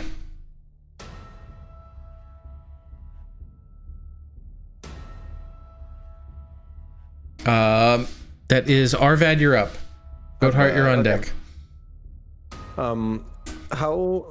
Let me see. How far is he from where I am? It's like 10 feet. It's very close. Okay. Yeah. So as I see him, running towards, the pillar and taking the arrow to the knee. I mean, to the shoulder. I'm gonna search here. Hold on. I have one for this. Yeah. Okay. So I play my lyre. Your sword's on fire, feeling hot, hot, hot, and I cast Kid Metal again, 3rd level. So he gets 3d8 damage. Okay. And he gets the saving throw again of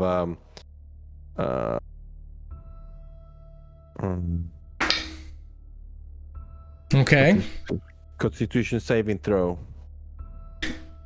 Well, he failed, but he's going to use his legendary resistance to choose to succeed.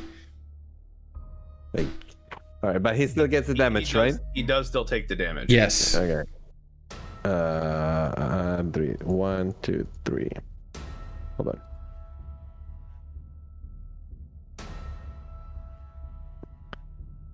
So is And that, that's 13. is that sword double metal heated? Is that They don't stack. it's extra hot? No. They don't stack, sadly. Oh yeah, and then that would be my turn. Okay. You see that as he grips it, he kind of, listening to you, turns and looks over his shoulder at you, snarling. Goatheart, you're up. Fargus, you're on deck. Okay, I am going to pursue him. Okay.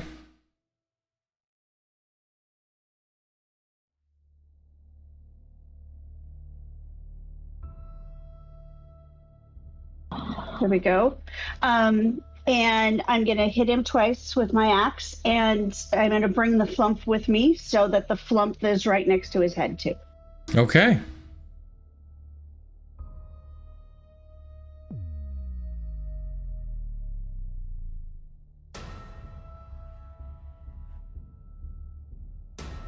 All right, the first one is not showing up.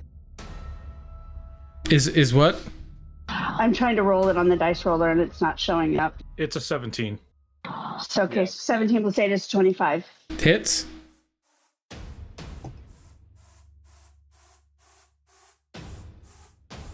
Uh, 11 damage. Okay.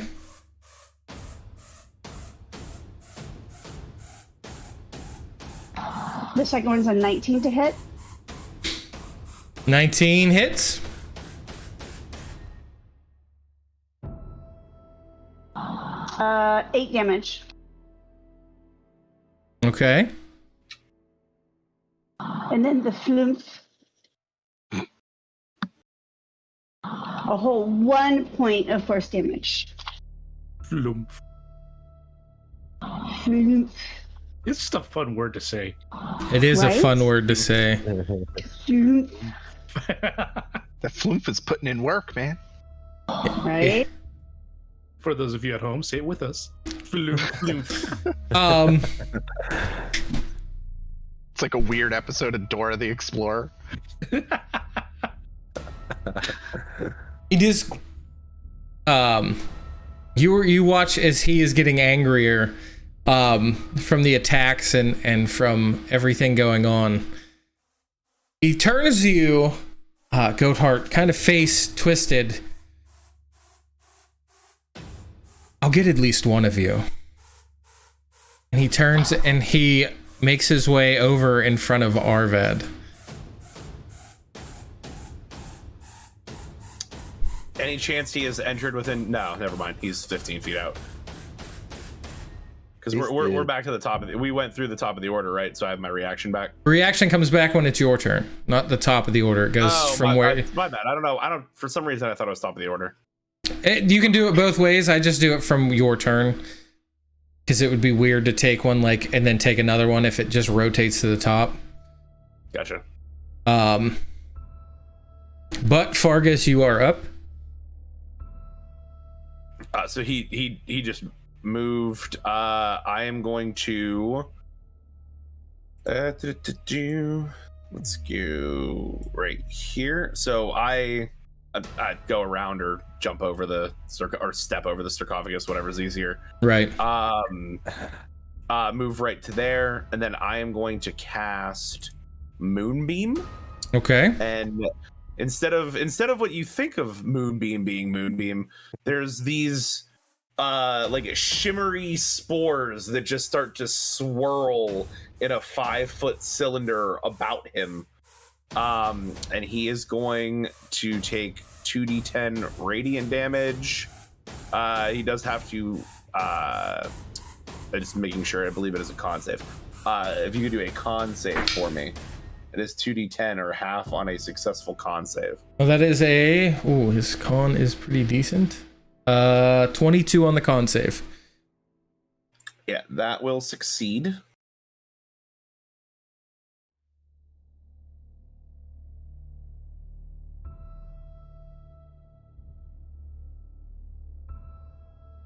Succeed. So he's going to take 8 radiant. Okay. That's so 16. I cut it in half already. Yeah. And then I do apologize. Are vampires considered shape changers?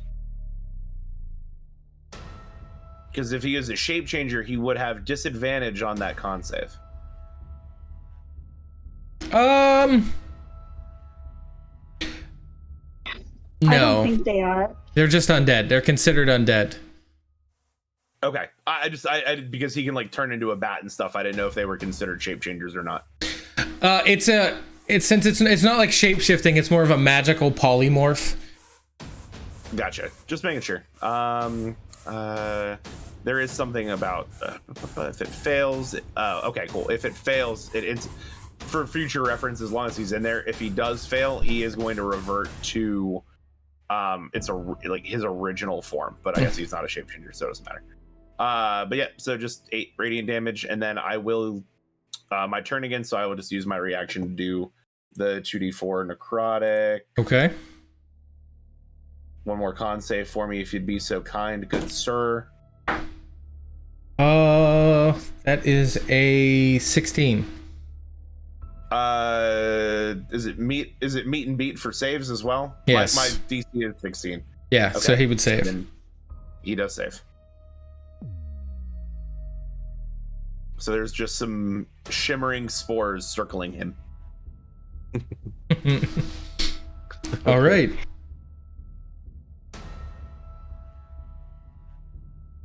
Okay. My turn.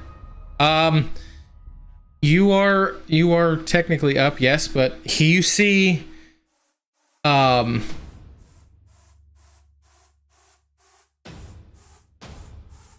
you see him kind of sheath the dagger into his hip, and he draws back and he just smacks Arvad.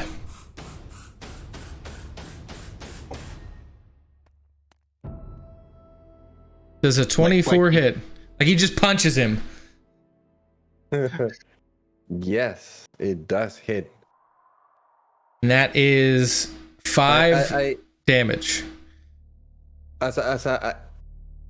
Mechanically, I never use it bad.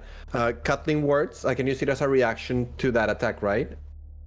So basically, what it does is a feature at level 3 that it lets me use my bardic inspiration die to subtract ability checks or damage rolls or attack rolls. So I want to use it on the damage. Okay. So I roll 1d8 and I subtract that from your damage. Okay.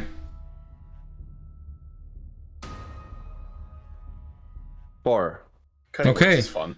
So you would only take 1 damage from this strike. And as I do, you hear me say in Infernal, "Yaf Wisla say you." And that's my reaction. Does that translate to you hit like my mother? Well, I wrote, "You shall not pass." So yeah, okay. So 1 damage. Okay. You hit like Yeah, you're up. M3, you're up, and Brother Moore, you're on deck. Very well. I shall use my bonus action to move my spiritual weapon up to Leon. Okay. Just makes it. And attacks. Okay. Smack him with that math book. So funny. Sorry. Hold the wrong thing. Why is all that? Calculus is hard, pal. You forgot to carry the 1. 17 plus 4, so 21 to hit. Hits. Take D8 here. This plus 4, 8 radiant damage. Okay. All right, 8 bludgeoning. 8 bludgeoning damage. Okay. Bludgeoned by a book. That's my bonus action. Then I move in to this position. And I will attack with this primitive spear that I picked up along my travels. Okay. Primitive spear attack. Shoot, I keep rolling on D&D Beyond by accident. 11 to hit. 11 does not hit. Didn't think so. It's so primitive. So primitive. Primitive, overgrown toothpick. That is the end of my turn. All right. He's going to use another legendary action. You see him haul back and smack Arvad again. That is a 19 to hit. It does hit. Okay. Poor Arvad. Yeah, like not against me, dude. Picking on him. 5 damage He again. really hates her Pokemon. He went down early, so he's like, this is the guy I gotta hit. I feel bullied. So it's 5? damage? Yes, 5 damage. He rolled bad on the damage. Okay.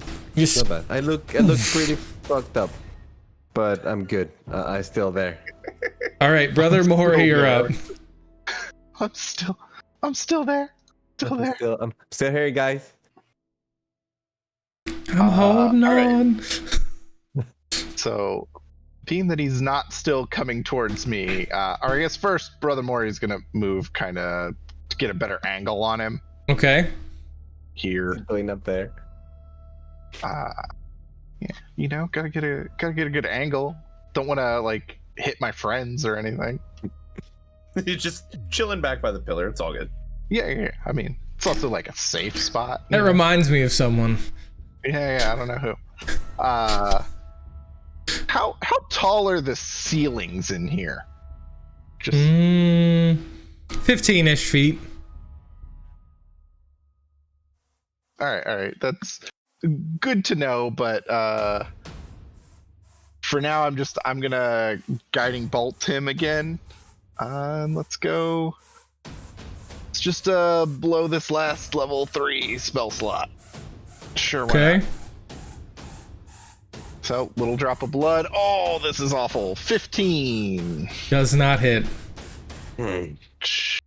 That's a waste of a spell slot. Cool, don't worry. I have one of those left. Don't worry, guys. I have more. Not really. But yeah, that's Brother Mori's turn. Okay. He's, just wasting spell slot. All right. Oh wait, I can bonus action still, right? Yes. I'm gonna just do sorcery stuff to turn sorcery points into spell slots. Okay. Just so. All right. But Fargus has wild shaped into a cat and walked across Mr. Cabellion's desk. Arvad, you see Leon grab his dagger from his belt, and he's gonna make 2 attacks against you. No. I protect my books again. With your body. Is a 23 to hit? Let me check. Yes, it does. Check.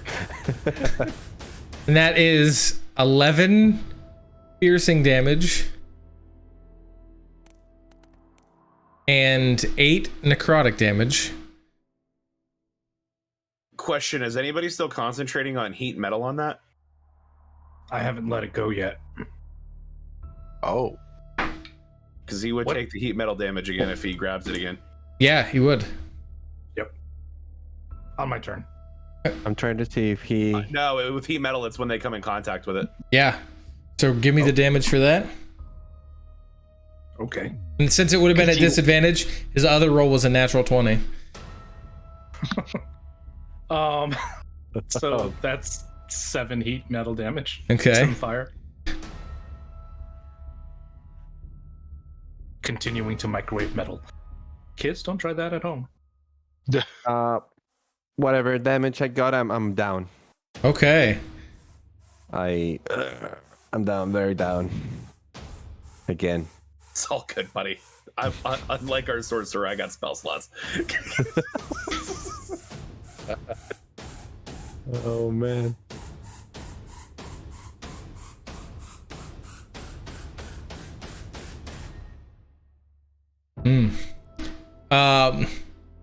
He is going to turn back to Goatheart because Goatheart has done.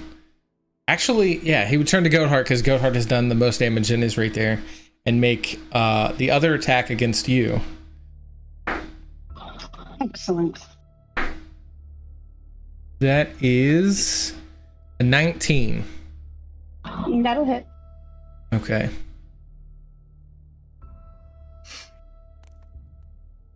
And that is 13 cut in half to 6 piercing damage. And 3 necrotic damage.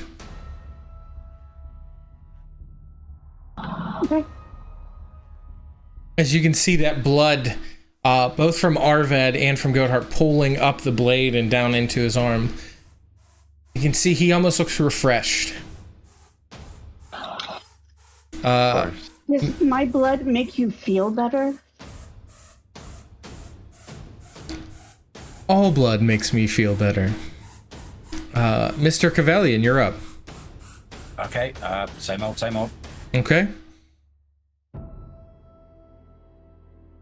Ooh, so close. AC 30. AC what? 30? 30. 30, Okay. yeah. I couldn't tell if you said 13 there. Yeah, that definitely hits. Yes. 8 points of piercing. Okay.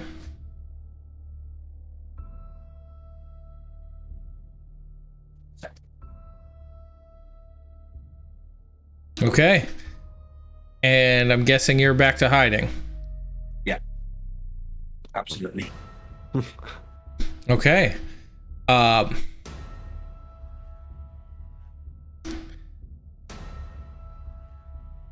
Arved, roll me a death save. Okay. Oh, 5. All right, so you failed your first death save. I'm gonna stop rolling in the dice.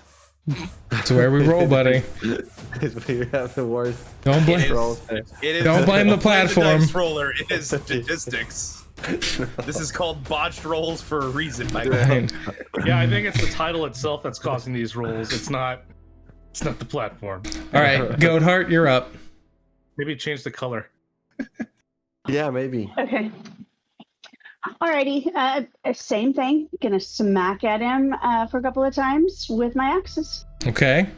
Where are you putting your flump?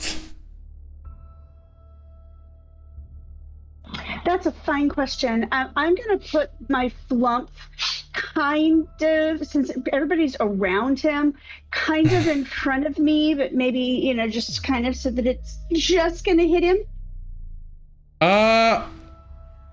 Can I do that? If not, then I'll put it so that it hits me and him Okay. instead of my friends. Okay. I think where you could put it. Space next to him. Yeah. Optimal positioning would be to my right. Like right there. Okay. I don't. So you're gonna hit everything within 5 feet of him. So you would still hit Fargus and M3. There really isn't anywhere you can put it that would.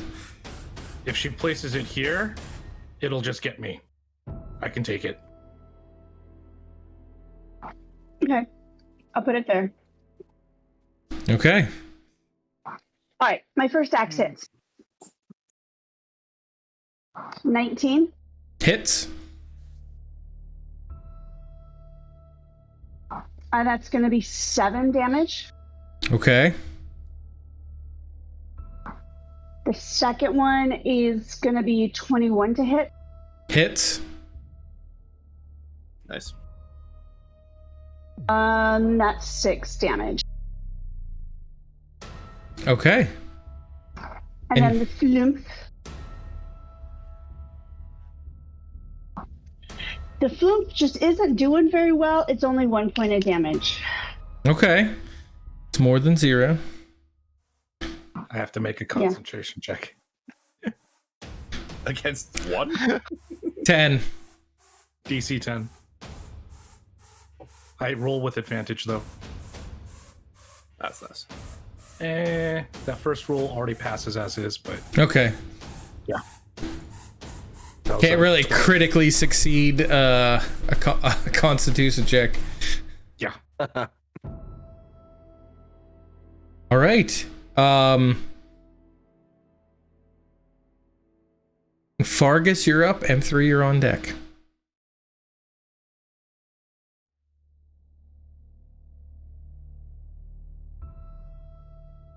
Oh, I think he froze. I think he froze. Yeah. I was gonna say. He's super Anthony's resting scared. face and a frozen screen are about the same. Yeah. He's just able to stay really still. Really still. He's Like- that enthralled. He's just. He can stay perfectly still. Oh, he moved. Oh, each Oh, one. there he goes. Is that smoke I see? He's like Anthony Drac. is. How is it they're on the moon? He might be playing with a 56K modem. Hey, chat. If we were gonna buy Fargus a new computer. Subscribe. Hey, can move this eyes. Hit that sub button to help buy Fargus a new computer. You hear? Yes. Almost. we can. Almost. He's catching up. Yep. Well, you can. I mean, you can. I'm catching up. I've just heard about 30 seconds worth of conversation, all in about 4. There you go. Yeah. All right, everything on the screen is still frozen, so that's fine. I can still play. So I am going to, having seen the health regeneration that he has gotten from attacking, I'm going to switch gears, and I'm going to attack him with Chill Touch. Okay. I'm trying to. Everything on my computer is still catching up. Josh, can you roll a d20 for me and add 8, please? Yep.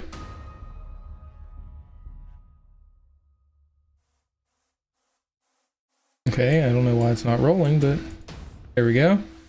There you go. 17. That would be 25. Yep. So 25 to hit. Then I'm assuming. Yep, that hits. So that's 2d8. Let me see if this will. Like I said, everything's still catching up. On our break, I'm just gonna rethink, but if you could roll 2d8 damage, if you'd be so kind.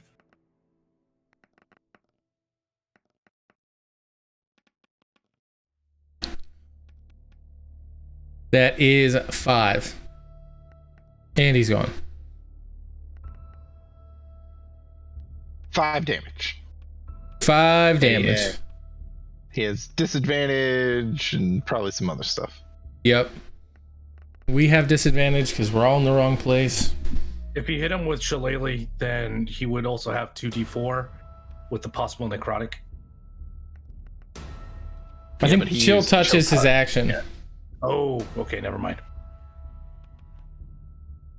It can't regain hit points this turn or until the start of Fargus's next turn. Ooh. So no healing, and it has disadvantage if it attacks Fargus. Okay. Go for more of my blood. So no healing. Okay. We're back in position. Everything. I figured. Even his cell phone is dying. Yeah. Oh man. Welcome to Botched Rules, ladies and gentlemen. Botched PC builds. We earn our title.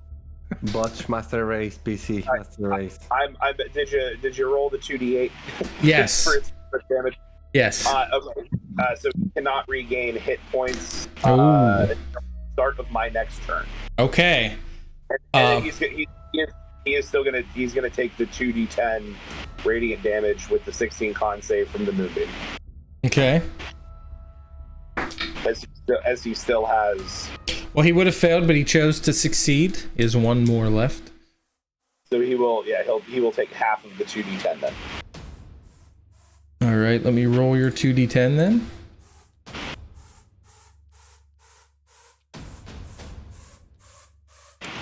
So many dice on here. That is 14. So 7 radiant from that. He is looking rough. You can see he's looking pretty rough. M3, you're up. Time for some strategic repositioning. I'm going to move out of the way.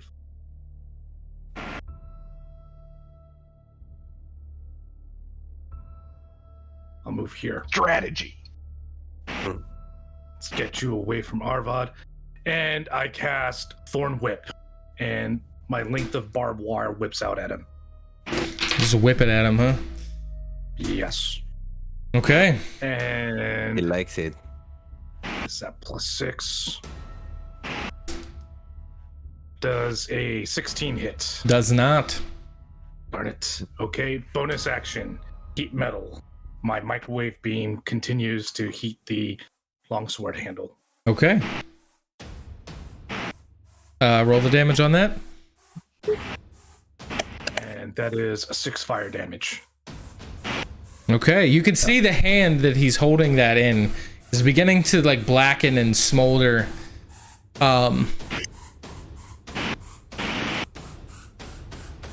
Anything else, M3? Do I smell chimichangas? And that is the end of my turn. Brother Maury, you're up. My brother Arvad, you've got to quit dying. Nobody else seems to care about their brothers in this community, and I will bonus action healing word at level 1. Okay. You will. I cannot see what I rolled. 3. 3 plus 5. So 8. Yeah, I'm Receive back, 8 baby. healing, and I'm back to life. By the power within my own hands, I have brought you to life. The blood that flows through my veins is divine, and the blood that quenches this ground, I don't know. Something dramatic. Insert dramatic phrase, and chill touch as blood kind of comes up in like a hand. Again, like a bloody hand Okay. scratches at his Achilles. Nat 20 on that. Go ahead. What's your damage? That is 17 damage from chill touch. Okay. What the heck? There you It's go. 17 necrotic as this blood hand comes up and So you see, Brother Maury, you see him, you hear him call out to Arvad. You can see the blood pooling around Arvad as he lays there. You see that breath of life come back into Arvad as he takes a breath. And some sort of divine inspiration, you see all of that blood kind of come up into a big hand and just rake down the entire body of Leon as you see him almost get torn by it. You can see him begin to disperse into mist as he settles in on the ground. brothers, he's doing that mist thing. And that is where we're gonna take our break. Is he getting misted by a tickle from toes? Well, this was a giant version of that hand that just raked down. Okay. His blood hand. Yeah. So, Arvad's blood. It is my blood that's killing him. Or not. so we will be back in about 20 minutes. Let's see what happens with the conclusion of Leon. See you in a little bit, guys.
Welcome back, everyone.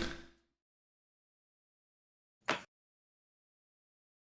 hope you all enjoyed your break. When last we left off, Brother Maury had, through some divine inspiration, created a giant, what was that, chill touch hand? Yes.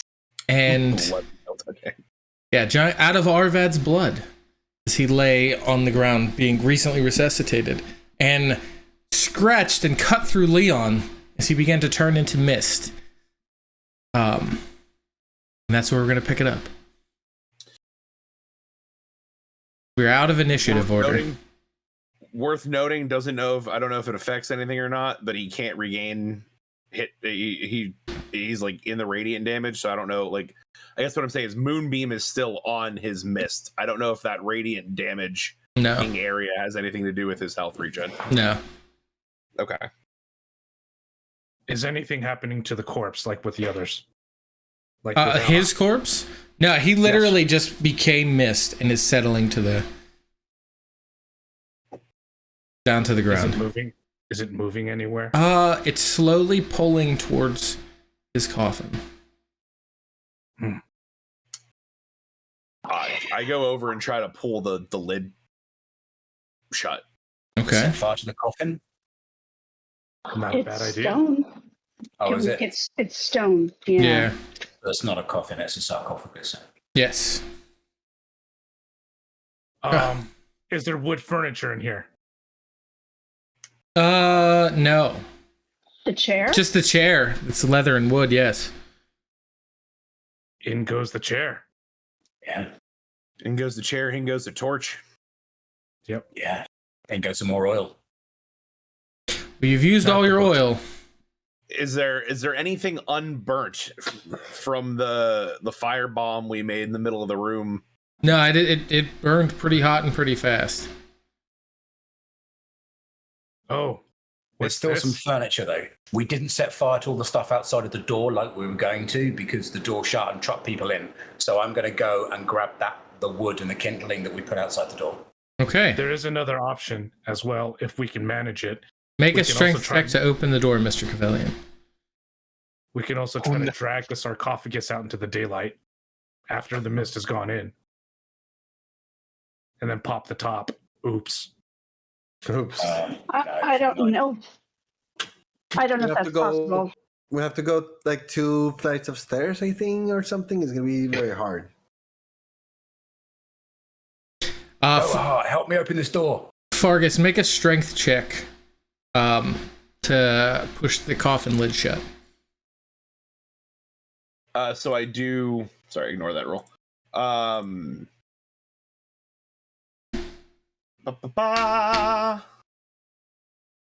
Strength, yeah. Yeah. Athletics. 14. 14. Either way. You're able to lift the lid up and kind of get it settled on there. You see the mist kind of pulling up through channels on the side, just filling the sarcophagus. I hear Mr. Cavalian, and I go towards him to help him open the door.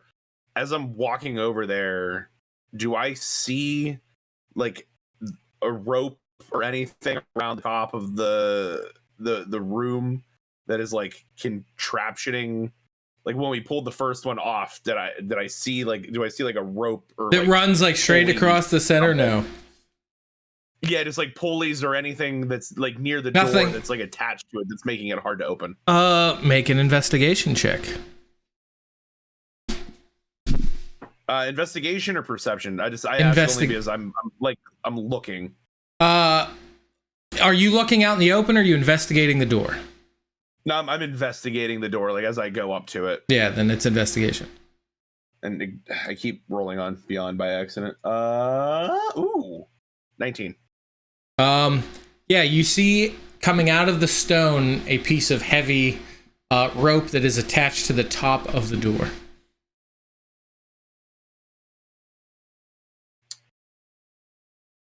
Can I'm assuming I can reach it? Yes. I like flip my staff around to the part that was previously sharpened, and I just stab at it, trying to just break the rope. The rope is thick, so it's like, more bigger around than you can get your hand around. Well, I guess for you could probably just barely get your hand around it. It's like heavy rope, so you're not gonna not like a little piece of twine. Okay. Does anyone have a saw or knife or sword? Here, have a dagger. And I'll just throw it across the room at him. Make an attack roll. It just like tinks next to me, I guess, and I just We're gonna see. Make an attack roll. Oh my god, I thought you were 7. joking. What is it? 7 plus 7 flat easy. Okay. I miss Fargus. Well, you were aiming to miss, so since you rolled so low, would you hit? I said I throw it at Fargus. No, it does. It harmless. Oh, you're only getting hit on a nat one. It harmlessly clanks to the floor in front of Fargus. In the future, if you'd be so kind as to hand sharp objects to me, thank you. Sorry, I pick up the knife and I just palm this my giant frame just like palms this rope, and I just start sawing at it. Okay. And in the meantime, I come over to help Cavelli and open the door. Okay. You guys, as Fargus is sawing on this rope and you guys are pushing and putting tension on it, it's spraying open, and before long the door pushes. You can hear that snap, and the door pushes open freely.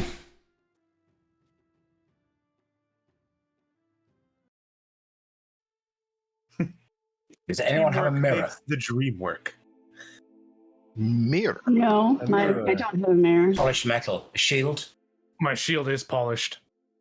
Can you direct some sunlight from outside? Because it's a straight shoot from here right up to the outside. Into the room. Just a thought. I can attempt it, yes. It's not a straight shoot. The landing kind of cuts that path off. Okay. It's fair. All right, never mind. It was a worthy It was a good idea. attempt. Yeah, However, clever. I don't want this misty bastard waking up. So, No. would someone mind opening this lid for us again? Because let's put a stake in his heart. Well, and don't we want to put the wood in there to set him on fire? Yes. There's Yes. that too, I suppose. Yes. Mm-hmm. But if we can Yeah. stake him, then doesn't that stop them moving? That's what happened last time. Then, yeah, stake him and then set him on fire. And can we cut his head off for good measure? Absolutely. All three things. Everything we can do.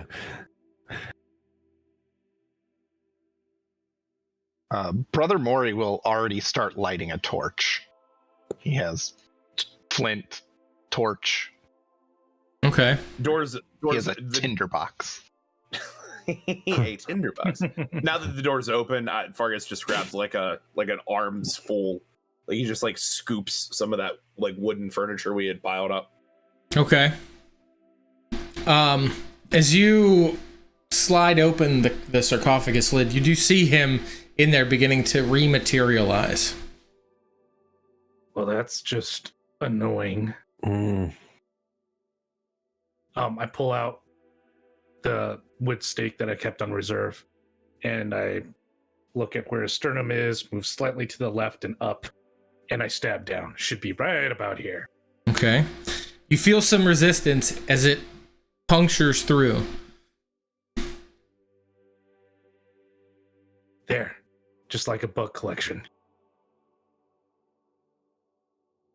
I'm still piling wood and stuff in there. I just dropped the pile of dry wood on top of the body. Okay. Well, glad I kept this one flask of oil.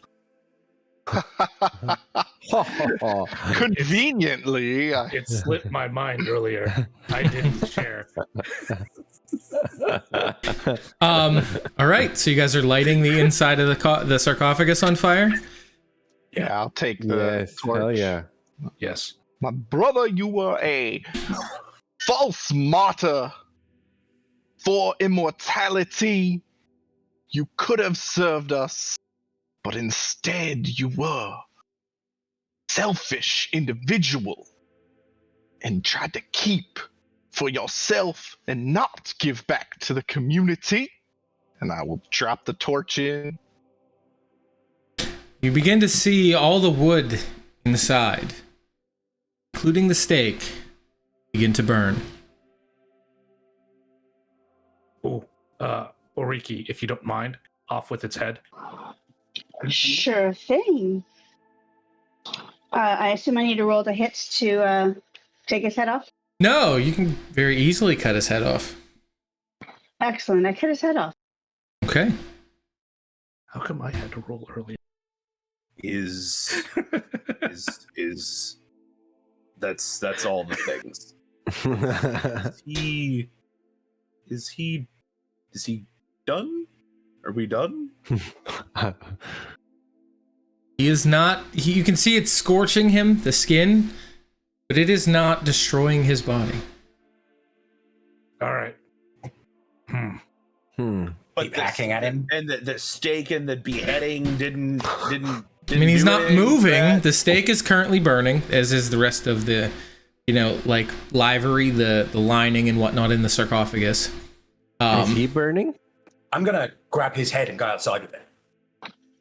You beat me to it. I was exactly going to say that thing. Okay. Right. Wow, Is- it's like you're married or something. As you guys go outside, as you take the head outside, it begins to ashen and blacken and disintegrate. Gotta get the body out here as well. Okay, does anyone have any water now? Wait, I have just the thing. And I open I up my swear to apple God. juice. Oh, the apple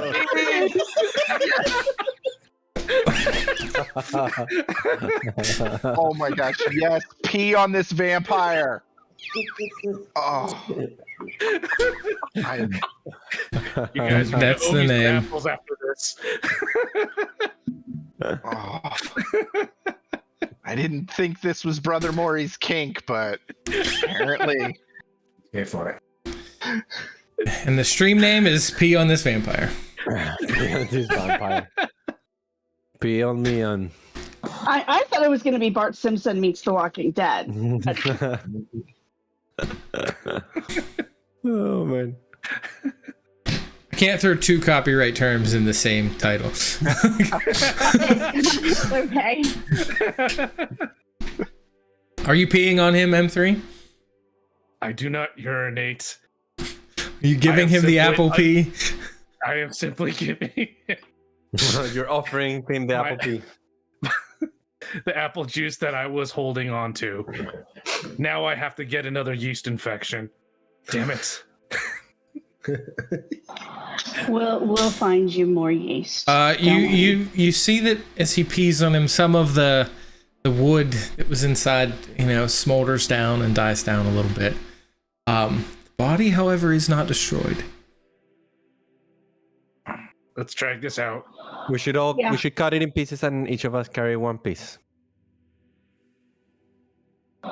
For feel like symbolism. Miss Goathot should be strong enough to carry the whole body. Okay. Brother, I'll just pick him up and carry him. Just upset that I'm just still bleeding a little bit, yeah. it hurt. Yeah, very good. Yeah. Speaking of which, I do burn a second level spell slot and give you another healing word. Yes. Because you are looking worse for wear, my boy. My brother, Nine hit points, my friend. There you go. Boom. your blood was quite useful. Yeah. I was a little proud of that moment. You just inhale. I and you just inhale some spores and just feel better.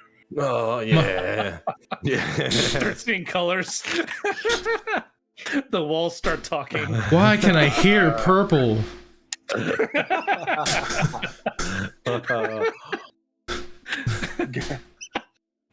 All of this going on is Goatheart just. It tastes like sunshine in here. A headless vampire body out into the sun. All right. Run You with that body system. Run.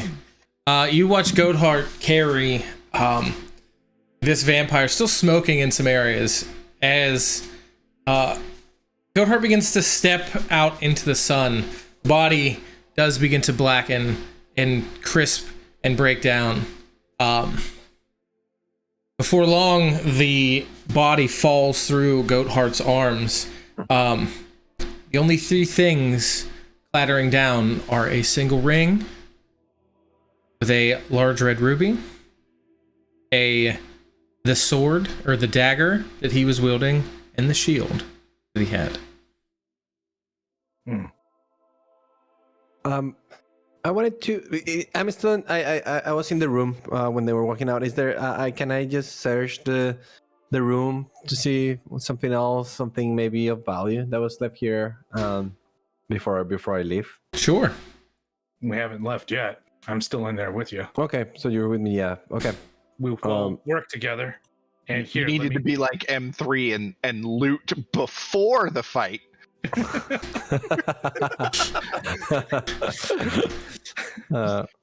Couldn't risk the knowledge getting lost in case there was a fire or something. At any rate, here, let me help you with cross-referencing strategies for investigation, guidance. And again, you see a holographic display that says Dougal.com at the bottom. Property of Dougal.com. All right, roll your investigation checks. Blink to close this ad. So a D20 and a D4. 18. Okay.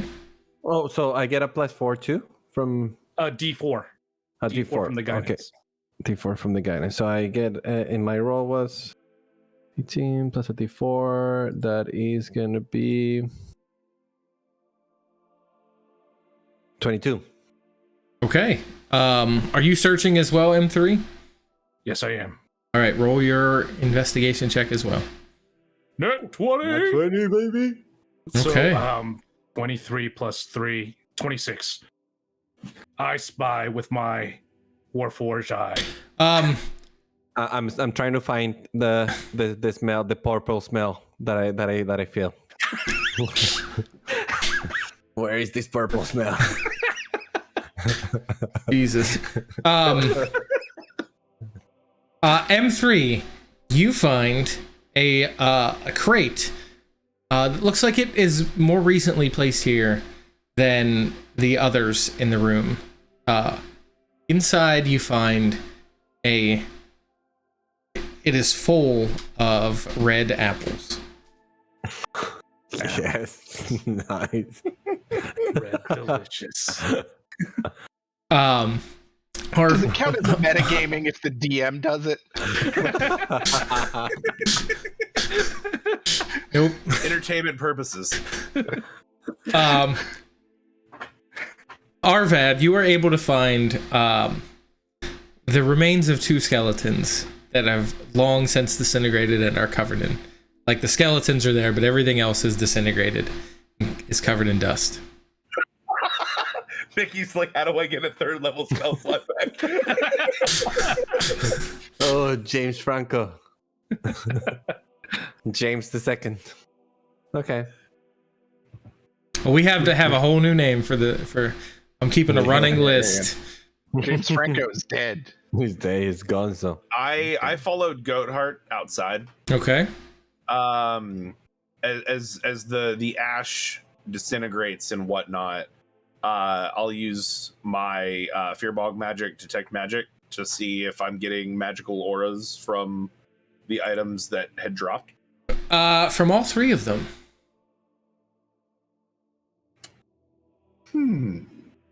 Very nice. In the wake of his destruction, it appears we have found some magical objects. Am I getting do I get specific auras off of them, or? They're magic items. Okay. No, you only know the the type if like a spell has been cast on it. If they're just innately magic, you'll just know that they're magic items. Gotcha. Can I do an Arcana check to see if I recognize any of them as specific magical items? Sure. I pick them up and like observe them, and like I'm like talking to Okay. Rebellion and Goatheart. His next question is: so you touched the Doing dagger? that. So you touch the? Do you put your hand in the bag? That is a. What is that? 6. No. They are magic. Yeah. You're pretty sure they're magic. The one thing you do notice is that the skeleton that is like tied to the front of the shield is not part of the shield. These are magic, but I don't know what they do.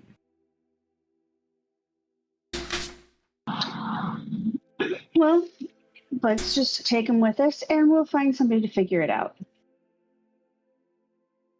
Sounds like a plan.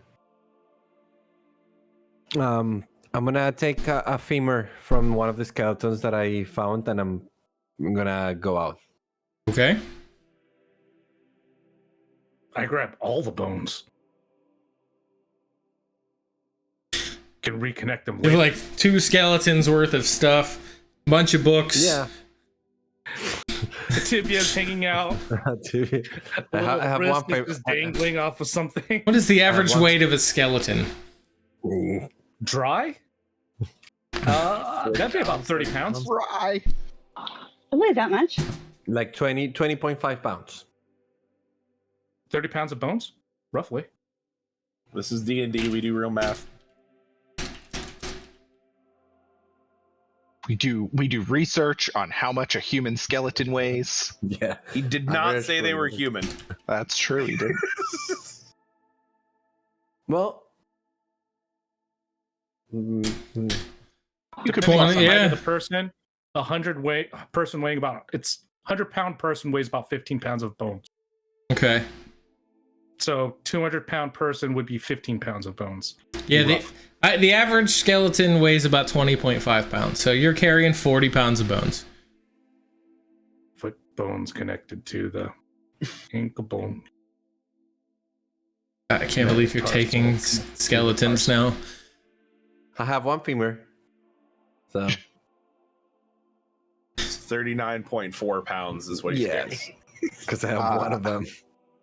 Take it to, What? we'll take it to Baldwin. The cart can carry it. No, Baldwin isn't outside. He left? Oh, Yeah. he bounced? You guys Yeah. promised him a Yes. show and then nothing. That's true. We did not give him a show at all. Really let him down.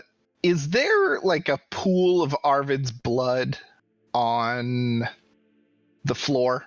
Not anymore. Not anymore. Okay. Like not even a little bit. You can find a couple drops. That's fine. I just want to like try to maybe dip my thumb in it, and then I have a book that I would put like a thumbprint of his blood. You can in, find enough and for then that. I'll just- yeah, and then I'll just write his name next to it. Okay. My name. Nothing creepy about After that. they have left. This is in Like, secret. They both walked off carrying skeletons. No, I only had a femur. No, Are there Are any leftover? I'm sorry. Go ahead, Ariel. You go ahead. Are there any leftover vampire ashes from Leon? Yes, there's like a pile of them that are laying in front of where he fell apart in Goatheart's arms. Unless Goatheart or Mr. Cavelian picked them up. I haven't done anything with them yet, but I would like to scatter them. Okay. So if you want some M3, you probably should get some while they're getting good, and then we're going to scatter these things. That's fine. I grab a fistful and I put it in the same pouch that Anna was in Okay. and tie it off. Creating a monster. That Two- pouch. 2 handfuls of vampire ashes. Did anybody grab the one book that was on the sarcophagus? Because Yeah. M3 only grabbed the. I thought he only grabbed the ones on the ground. No, he he grabbed all of them. Yeah, because Okay. he it was still glowing for a while in his backpack. That's right. That's looting before the combat. Smart man. All right. Yeah, well, after I get my bloody Arvid thumbprint or whatever, my Arvid blood, I'll head upstairs too. Okay. I want to ask Midik if I can see the book that he can't read. Just to see that. Yeah, can I try to read it? I do not mind. If you can perchance translate it, that would be helpful. If not, I may have to check my archives at a later point in time to translate. I take a peek at the pages. Is it maybe Infernal? No. Nah. I close it. I say it's a boring book. I give it back to him. Are there any pictures? Are there pop-outs? Any pictures? It's not as good as my book, which you could buy for 5 silver. Fury. 5 silver. I wanted that's the reason I wanted to check, just to cross-reference to my book, see what I can do better, how the printing is. Is it legible enough? Check its bindings. Yeah, check the bindings and everything.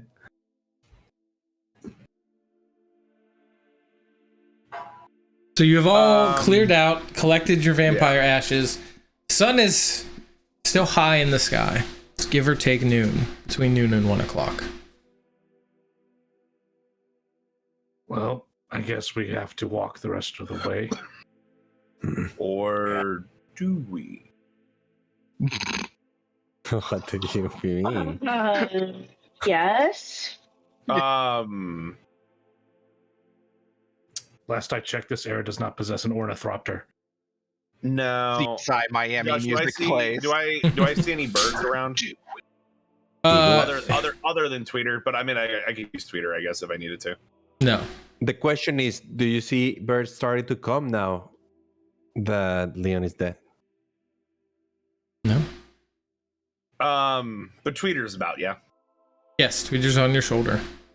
I'm gonna cast Animal Messenger and send a message. So basically, I can designate by the means of the spell an animal to deliver, tiny beast. So I describe Baldwin Okay. to Tweeter, who he's seen, so it should be pretty easy. But hey, this guy. Up to 25 words. So I tell Tweeter to deliver a message to Baldwin. Tweeter, please deliver this message to Mr. Baldwin. We have completed our business, if it'd be so kind as to return with a ride for us. That's 24 words. We'll be on the main road heading back towards the manor if he could pick us up. That was too. That exceeded 25. It's condensed to 25. I'm not counting. We're finished. Come pick us up. Come get us. Yes, that's good. That's enough. Mom, I'm bored. Come get us. Mom, I need a ride home. Mom, Give me the limitations of this spell. No. what do you mean? Like, can the bird like open doors? When the messenger arrives, it delivers your message to the creature you described, replicating the sound of your voice. Messenger speaks only to the creature matching the description you gave. If the messenger doesn't reach its destination before the spell ends, it's a 24-hour spell, by the way. Then it makes its way back to where you cast this spell. If it's not able to complete it. Okay. So Tweeter kind of just flutters off into the air. So we wait. Yeah. They can cover about 50 miles in 24 hours. So I'm guessing that's plenty. Oh, they can make it there. Close enough to get over there. Just is Baldwin outside? Well, I mean, he would. So they try to deliver it to the person that's. So I asked if he could open doors. No, he can't open doors, but I mean, there might be windows open. Have you seen this manor? He can tap on a window. Start pecking the We'll see. Look, we'll see if we get a ride back. Yes. Are you just sitting and waiting for this ride, or are you walking back while the? No. That's definitely up to the group. I let you guys know that I have sent Tweeter on a short little trip to try to procure us a ride home. I feel like Tweeter is about to start the Raven poem. Nevermore. Someone gently rapping at my chamber door. To some Tweeter. No, you have me confused with Arvad. That's the poet.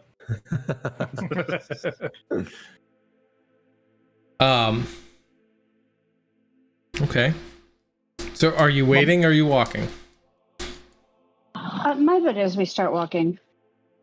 I don't see a reason to not start walking. Sooner traveled, sooner arrived. I do not put my faith in a tiny bird. Let us walk. You don't put your faith in anything but yourself. I agree. Does Brother Maury do that? Yeah, he does that. Brother Maury, does Tweeter not possess blood? Tweeter is a creature, my friend. Tweeter is but a beast. We are all but creatures in the bosom of Mother Earth. Bosom of Mother Earth. My friend, I just say that blood is power, but that bird does not possess a lot of blood, which means that bird does not possess a lot of power. Even the tiniest pebble can move a mountain given enough time. You never make sense to me. Your sentence seems statistically improbable. But not impossible.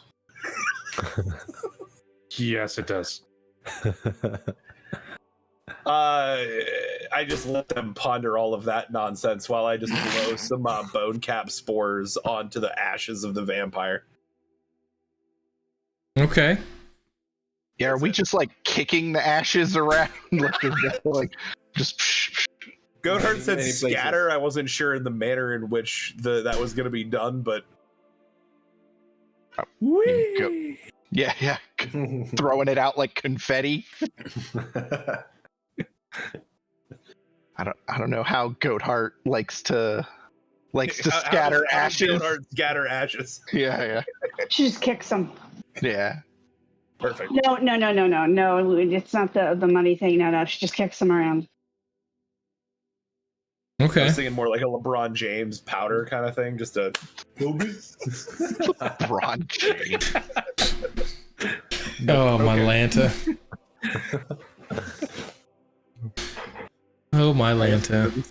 We start walking, hoping we get a ride at some point. Yeah. Hitchhiking the road. You guys walk for about 40 minutes. A little more before you see Baldwin riding up, Tweeter kind of sitting on the cart, riding along. I look straight at Brother Maury. Perhaps I underestimated the power of your bird. Thank you for the admittance of ignorance.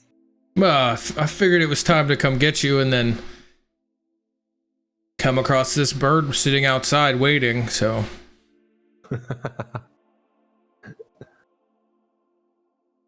My statement stands.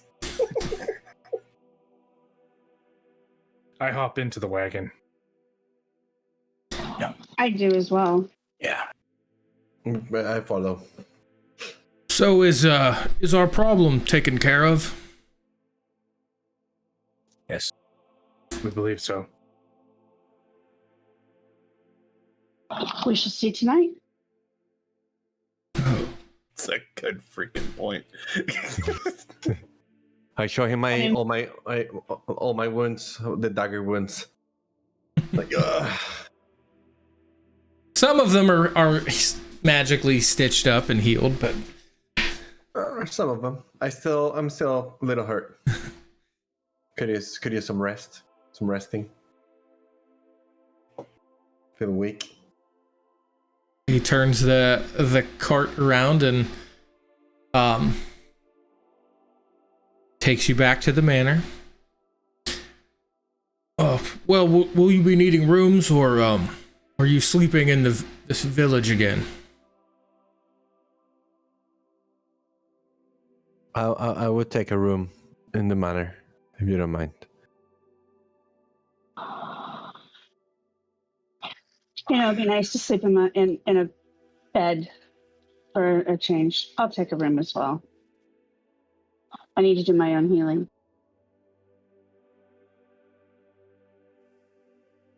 Fargus still doesn't trust him, and he doesn't like sleeping inside in the first place. I will sleep in the forest nearby, monitor the curse, if you will, see if life begins to return. I will stand watch with Fargus. I'll stay with you two as well. Well, Brother Moira will gladly take a room. Sleeping in a bed does sound mighty nice. Where is your friend?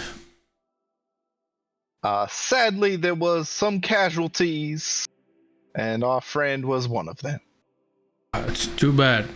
Silent help is hard to find. I'm sure we will be able to find more help on our journey. Being that he was already dead, does he count as a casualty twice?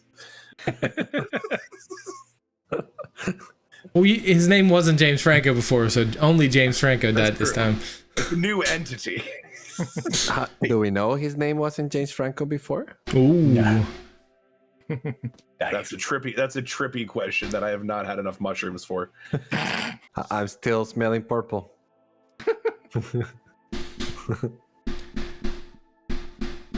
It's probably 4 o'clock-ish when you get back to the manor. Would you like me to prepare food for everyone, or? Yes. Is it steak and potatoes? Every night. Hell yeah, that'll be a yes for me. According to the Surgeon General, it is recommended that you organics should have at least some helpings of green vegetables. Do you have some? No. Just stating a recommendation. He is a Surgeon General. I pop my barrel off. Are any of my mushrooms green? Sure, at least one of these is green. Probably. But is it a vegetable? This one.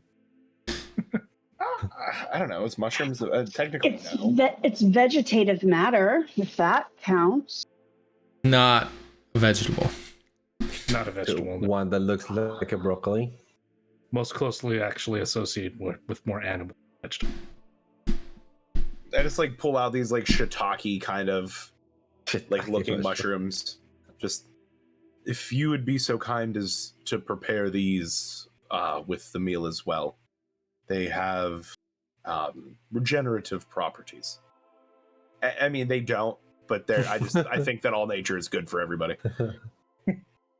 Always good to have mushrooms on steak. It's good. Probably knows. Any other requests? I would request that we get paid. That is, you all have to take that up with the Lord and Lady. As your friend said, we'll find out tonight.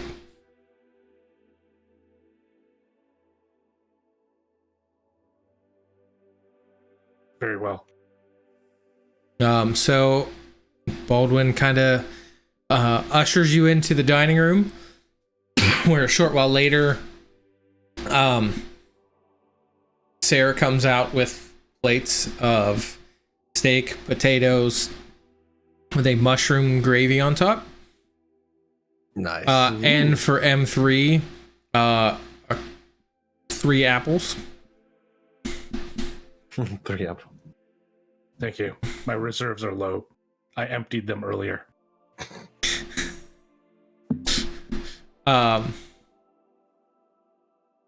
As the evening passes on, is there anything you would like to do before the group? Oh, well, you guys rest. More yeast.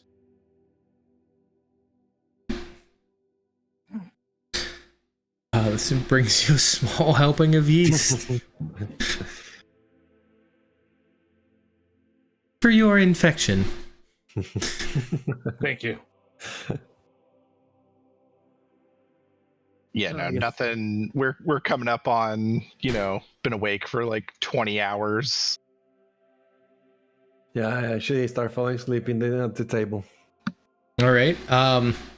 Arvad, Goatheart, and Brother Mori, you are shown to nice rooms. Nothing extravagant, but they're nice rooms. What floor? Second floor? Second floor. Argus, M3, Mr. Cavilian. You are headed into the wilderness. Just, like, is there like a large tree like near the gate, near the like towards the edge of the manor? There's really not a lot of trees inside the city, so you'd have to leave the city to head into the woods. I said what I said because I'm not yet trusting of them. Did not necessarily want to sleep in the manor. Do we want to go all the way to the wood, or do we just want to take up residence nearby? You can take up residence nearby. I'm of the same opinion of you. I don't trust them particularly. So. I don't particularly trust anyone that's so willingly giving out hospitality in the way that they have. Yes. M3, mind standing guard as we just, and I assume there's just like a hut. Like you guys can find the same place that you slept in before. Yeah, same place. Let's see. I mean, it's easy enough. A little less crowded this time. I remain standing. I can stretch out. All right. Yeah, I mean, I just roll my bedroll out and. So I'm gonna kind of scope out the room, and is there a way for me to secure the door, maybe move something in front of it so that I get some warning if somebody's coming through the door at me? You could lock the door from the inside. Sure, I'm gonna do that. Okay. Make sure that the windows are secured as well. Okay. You set the latches on all the windows. I pick up a rock and I state alert. So anytime the rock gets moved, it will say alert. And I place it outside the door with which we are staying. Okay. Anything steps or touches it, it will simply say alert. Okay. Anything else anyone would like to do? I eat apples. You puree the apples. Yep, just get a nice long rest. All right. Who has the magical items? I guess I still do. Okay. Oh. I would have just put them in my, like, I would have, after like saying these are magic, and then Godard being like, well, we'll find somebody that can tell us what they are. I just put them in my barrel. Okay. I have access to archives. However, I will need a large enough pearl or pearl of value in order to access those archives. We can ask that of the Brightwoods in the morning, perhaps. All right. Very well. You get to the morning. They shall stay safe in my fungusy barrel until then. Okay. Mossy pouch. Jake, I think you would already have one at this point. Oh, okay. All right. If that's the case, then If you don't mind, then I can cross-reference through all of these supplies then, Fargus. Not at all. And I just pull them out of there and just set them on the ground in front of him. Okay. Accessing Dougal. Accessing Dougal memory. Dougal memory. Chrome. And then it requires password.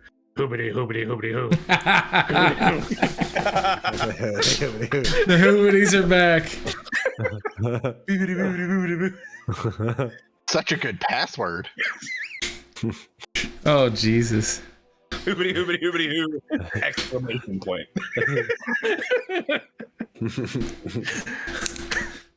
Password not valid. Requires a number.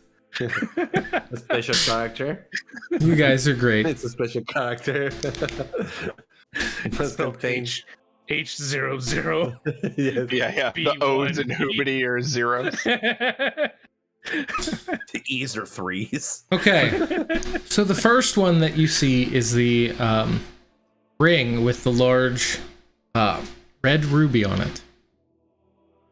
It is the Dead Step ring, or a Dead Step ring.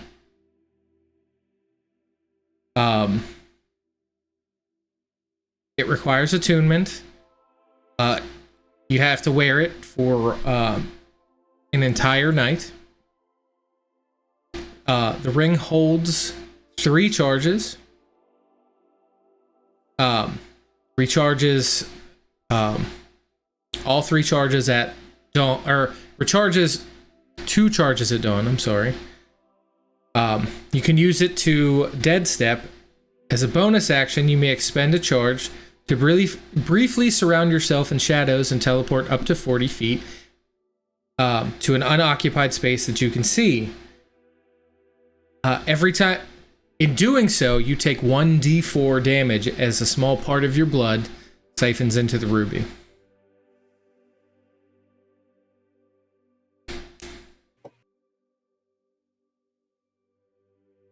Okay. And this is each time it is used. Yes. Okay. Dead step ring. Useful. Are you just like giving us these descriptions from your like memory banks? No, he's just saving them from himself. No, I won't discuss that until everybody's together. It's fair. I know a guy that likes to use blood for things. Jesus. Grab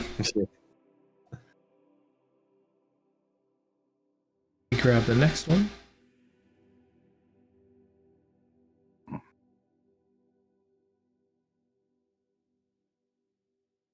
The blade is it is Blood Drinker. The rusted blade appears to be a snapped-off longsword. Through years of use by a particularly powerful vampire, it has gained the ability to siphon life from the wielder by absorbing the blood of their enemy. On a successful attack, the blade inflicts an additional 2d6 necrotic damage. Damage is transferred to the wielder as hit points, not to exceed their hit point max. DM note, even if a creature has resistance to the necrotic damage, the whole amount of the dice roll is given in hit points to the wielder. Wow. What was the name of that sword again? Blood Drinker. Blood Thank you. drinker. And was this a long sword or a dagger? Or... It's a dagger. It appears to be a snapped-off longsword. So, like, rusted, the end of it rusted off. So it's now... Broken blades, perhaps it can be reforged.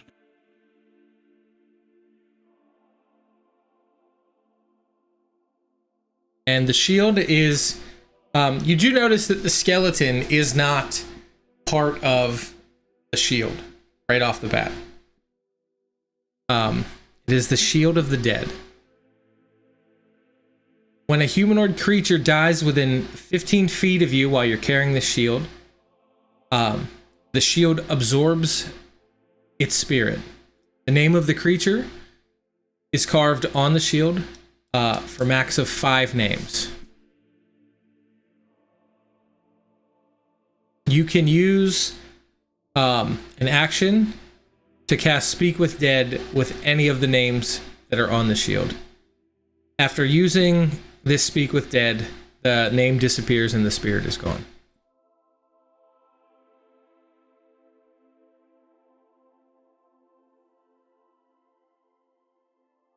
That's a cool one.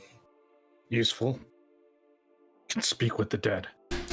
Are the bones of on the shield necessary as part of the shield? No. Okay. I like that the vampire made a fashion choice of attaching bones to the shield. Both of those do require attunement. Did you say that it's an action to absorb the name, the spirit, or No, it automatically does it. While the name is on the shield, that humanoid cannot be resurrected. Imagine if I had have died. My name's on the shield. You can talk to me. Hey, sorry, bud. Yeah. I'm like, Vampire cast, roll new character. I start speaking Spanish. Become a tree. Listen, I thought about having him, after you have failed that first death save, just bite you one time when you're incapacitated. Don't worry, man. I would have cut off a finger. I'm only like 14 levels away from true resurrection. I got you. I got you. And he gets resurrected at level 5. Well, it was my blood that killed him, so I'm forced to reckon. That's our new strategy: is just bleed on the enemies. My blood. Brother Maury, Do some weird voodoo shit. take all my blood, Brother Maury. Okay. Is there anything else that you would like to do tonight? I'm already sleeping. Nothing that can't wait till morning. Okay. I think Godhard carried me to my bed because I was already sleeping at the table. Gohard just left you at the table. She took me, picked me up. Are those like in the handbook magic items, or you homebrew those? Because those are pretty neat. I homebrew everything. Nice. Those are pretty cool. I like those. So if there's nothing else tonight, you all that sleep fade into a restful sleep. Mr. Cavelian, you would wake halfway through the night. So in those 4 hours, you hear nothing. There's still that eerie silence, but you don't hear the howling or the screaming. As the sun begins to warm the sky, the rest of the party would wake up, but that is where we're going to call it for this session. All right. Alrighty. So thank you everyone for hanging out. Hope you like the new overlays. Those were made by our very own Ariel. Put those together. Oh, so good. Yes. Show that pretty dice tower again. Oh yeah. You want to see the pretty dice tower? Oh yeah. I can show you the pretty dice tower. Say the name. Say the name of the filament again. Of the plastic. Yeah. Matter Hackers Quantum Filaments. Yes. You can't say that in front of Mickey. He's having inappropriate thoughts. Yeah. So He was like, Do only dice Say go it in again. the tower? say the name of that filament one more time for me. Sure. It's more just shiny. Yeah. So yes, check out our friends at Dice Tower Dungeons. I'm gonna put that in the chat. My click-clack rocks go in the shiny tower. They decide my fate. Yeah. Yeah, check them out. Thank you all so much for hanging out, and see you Sunday.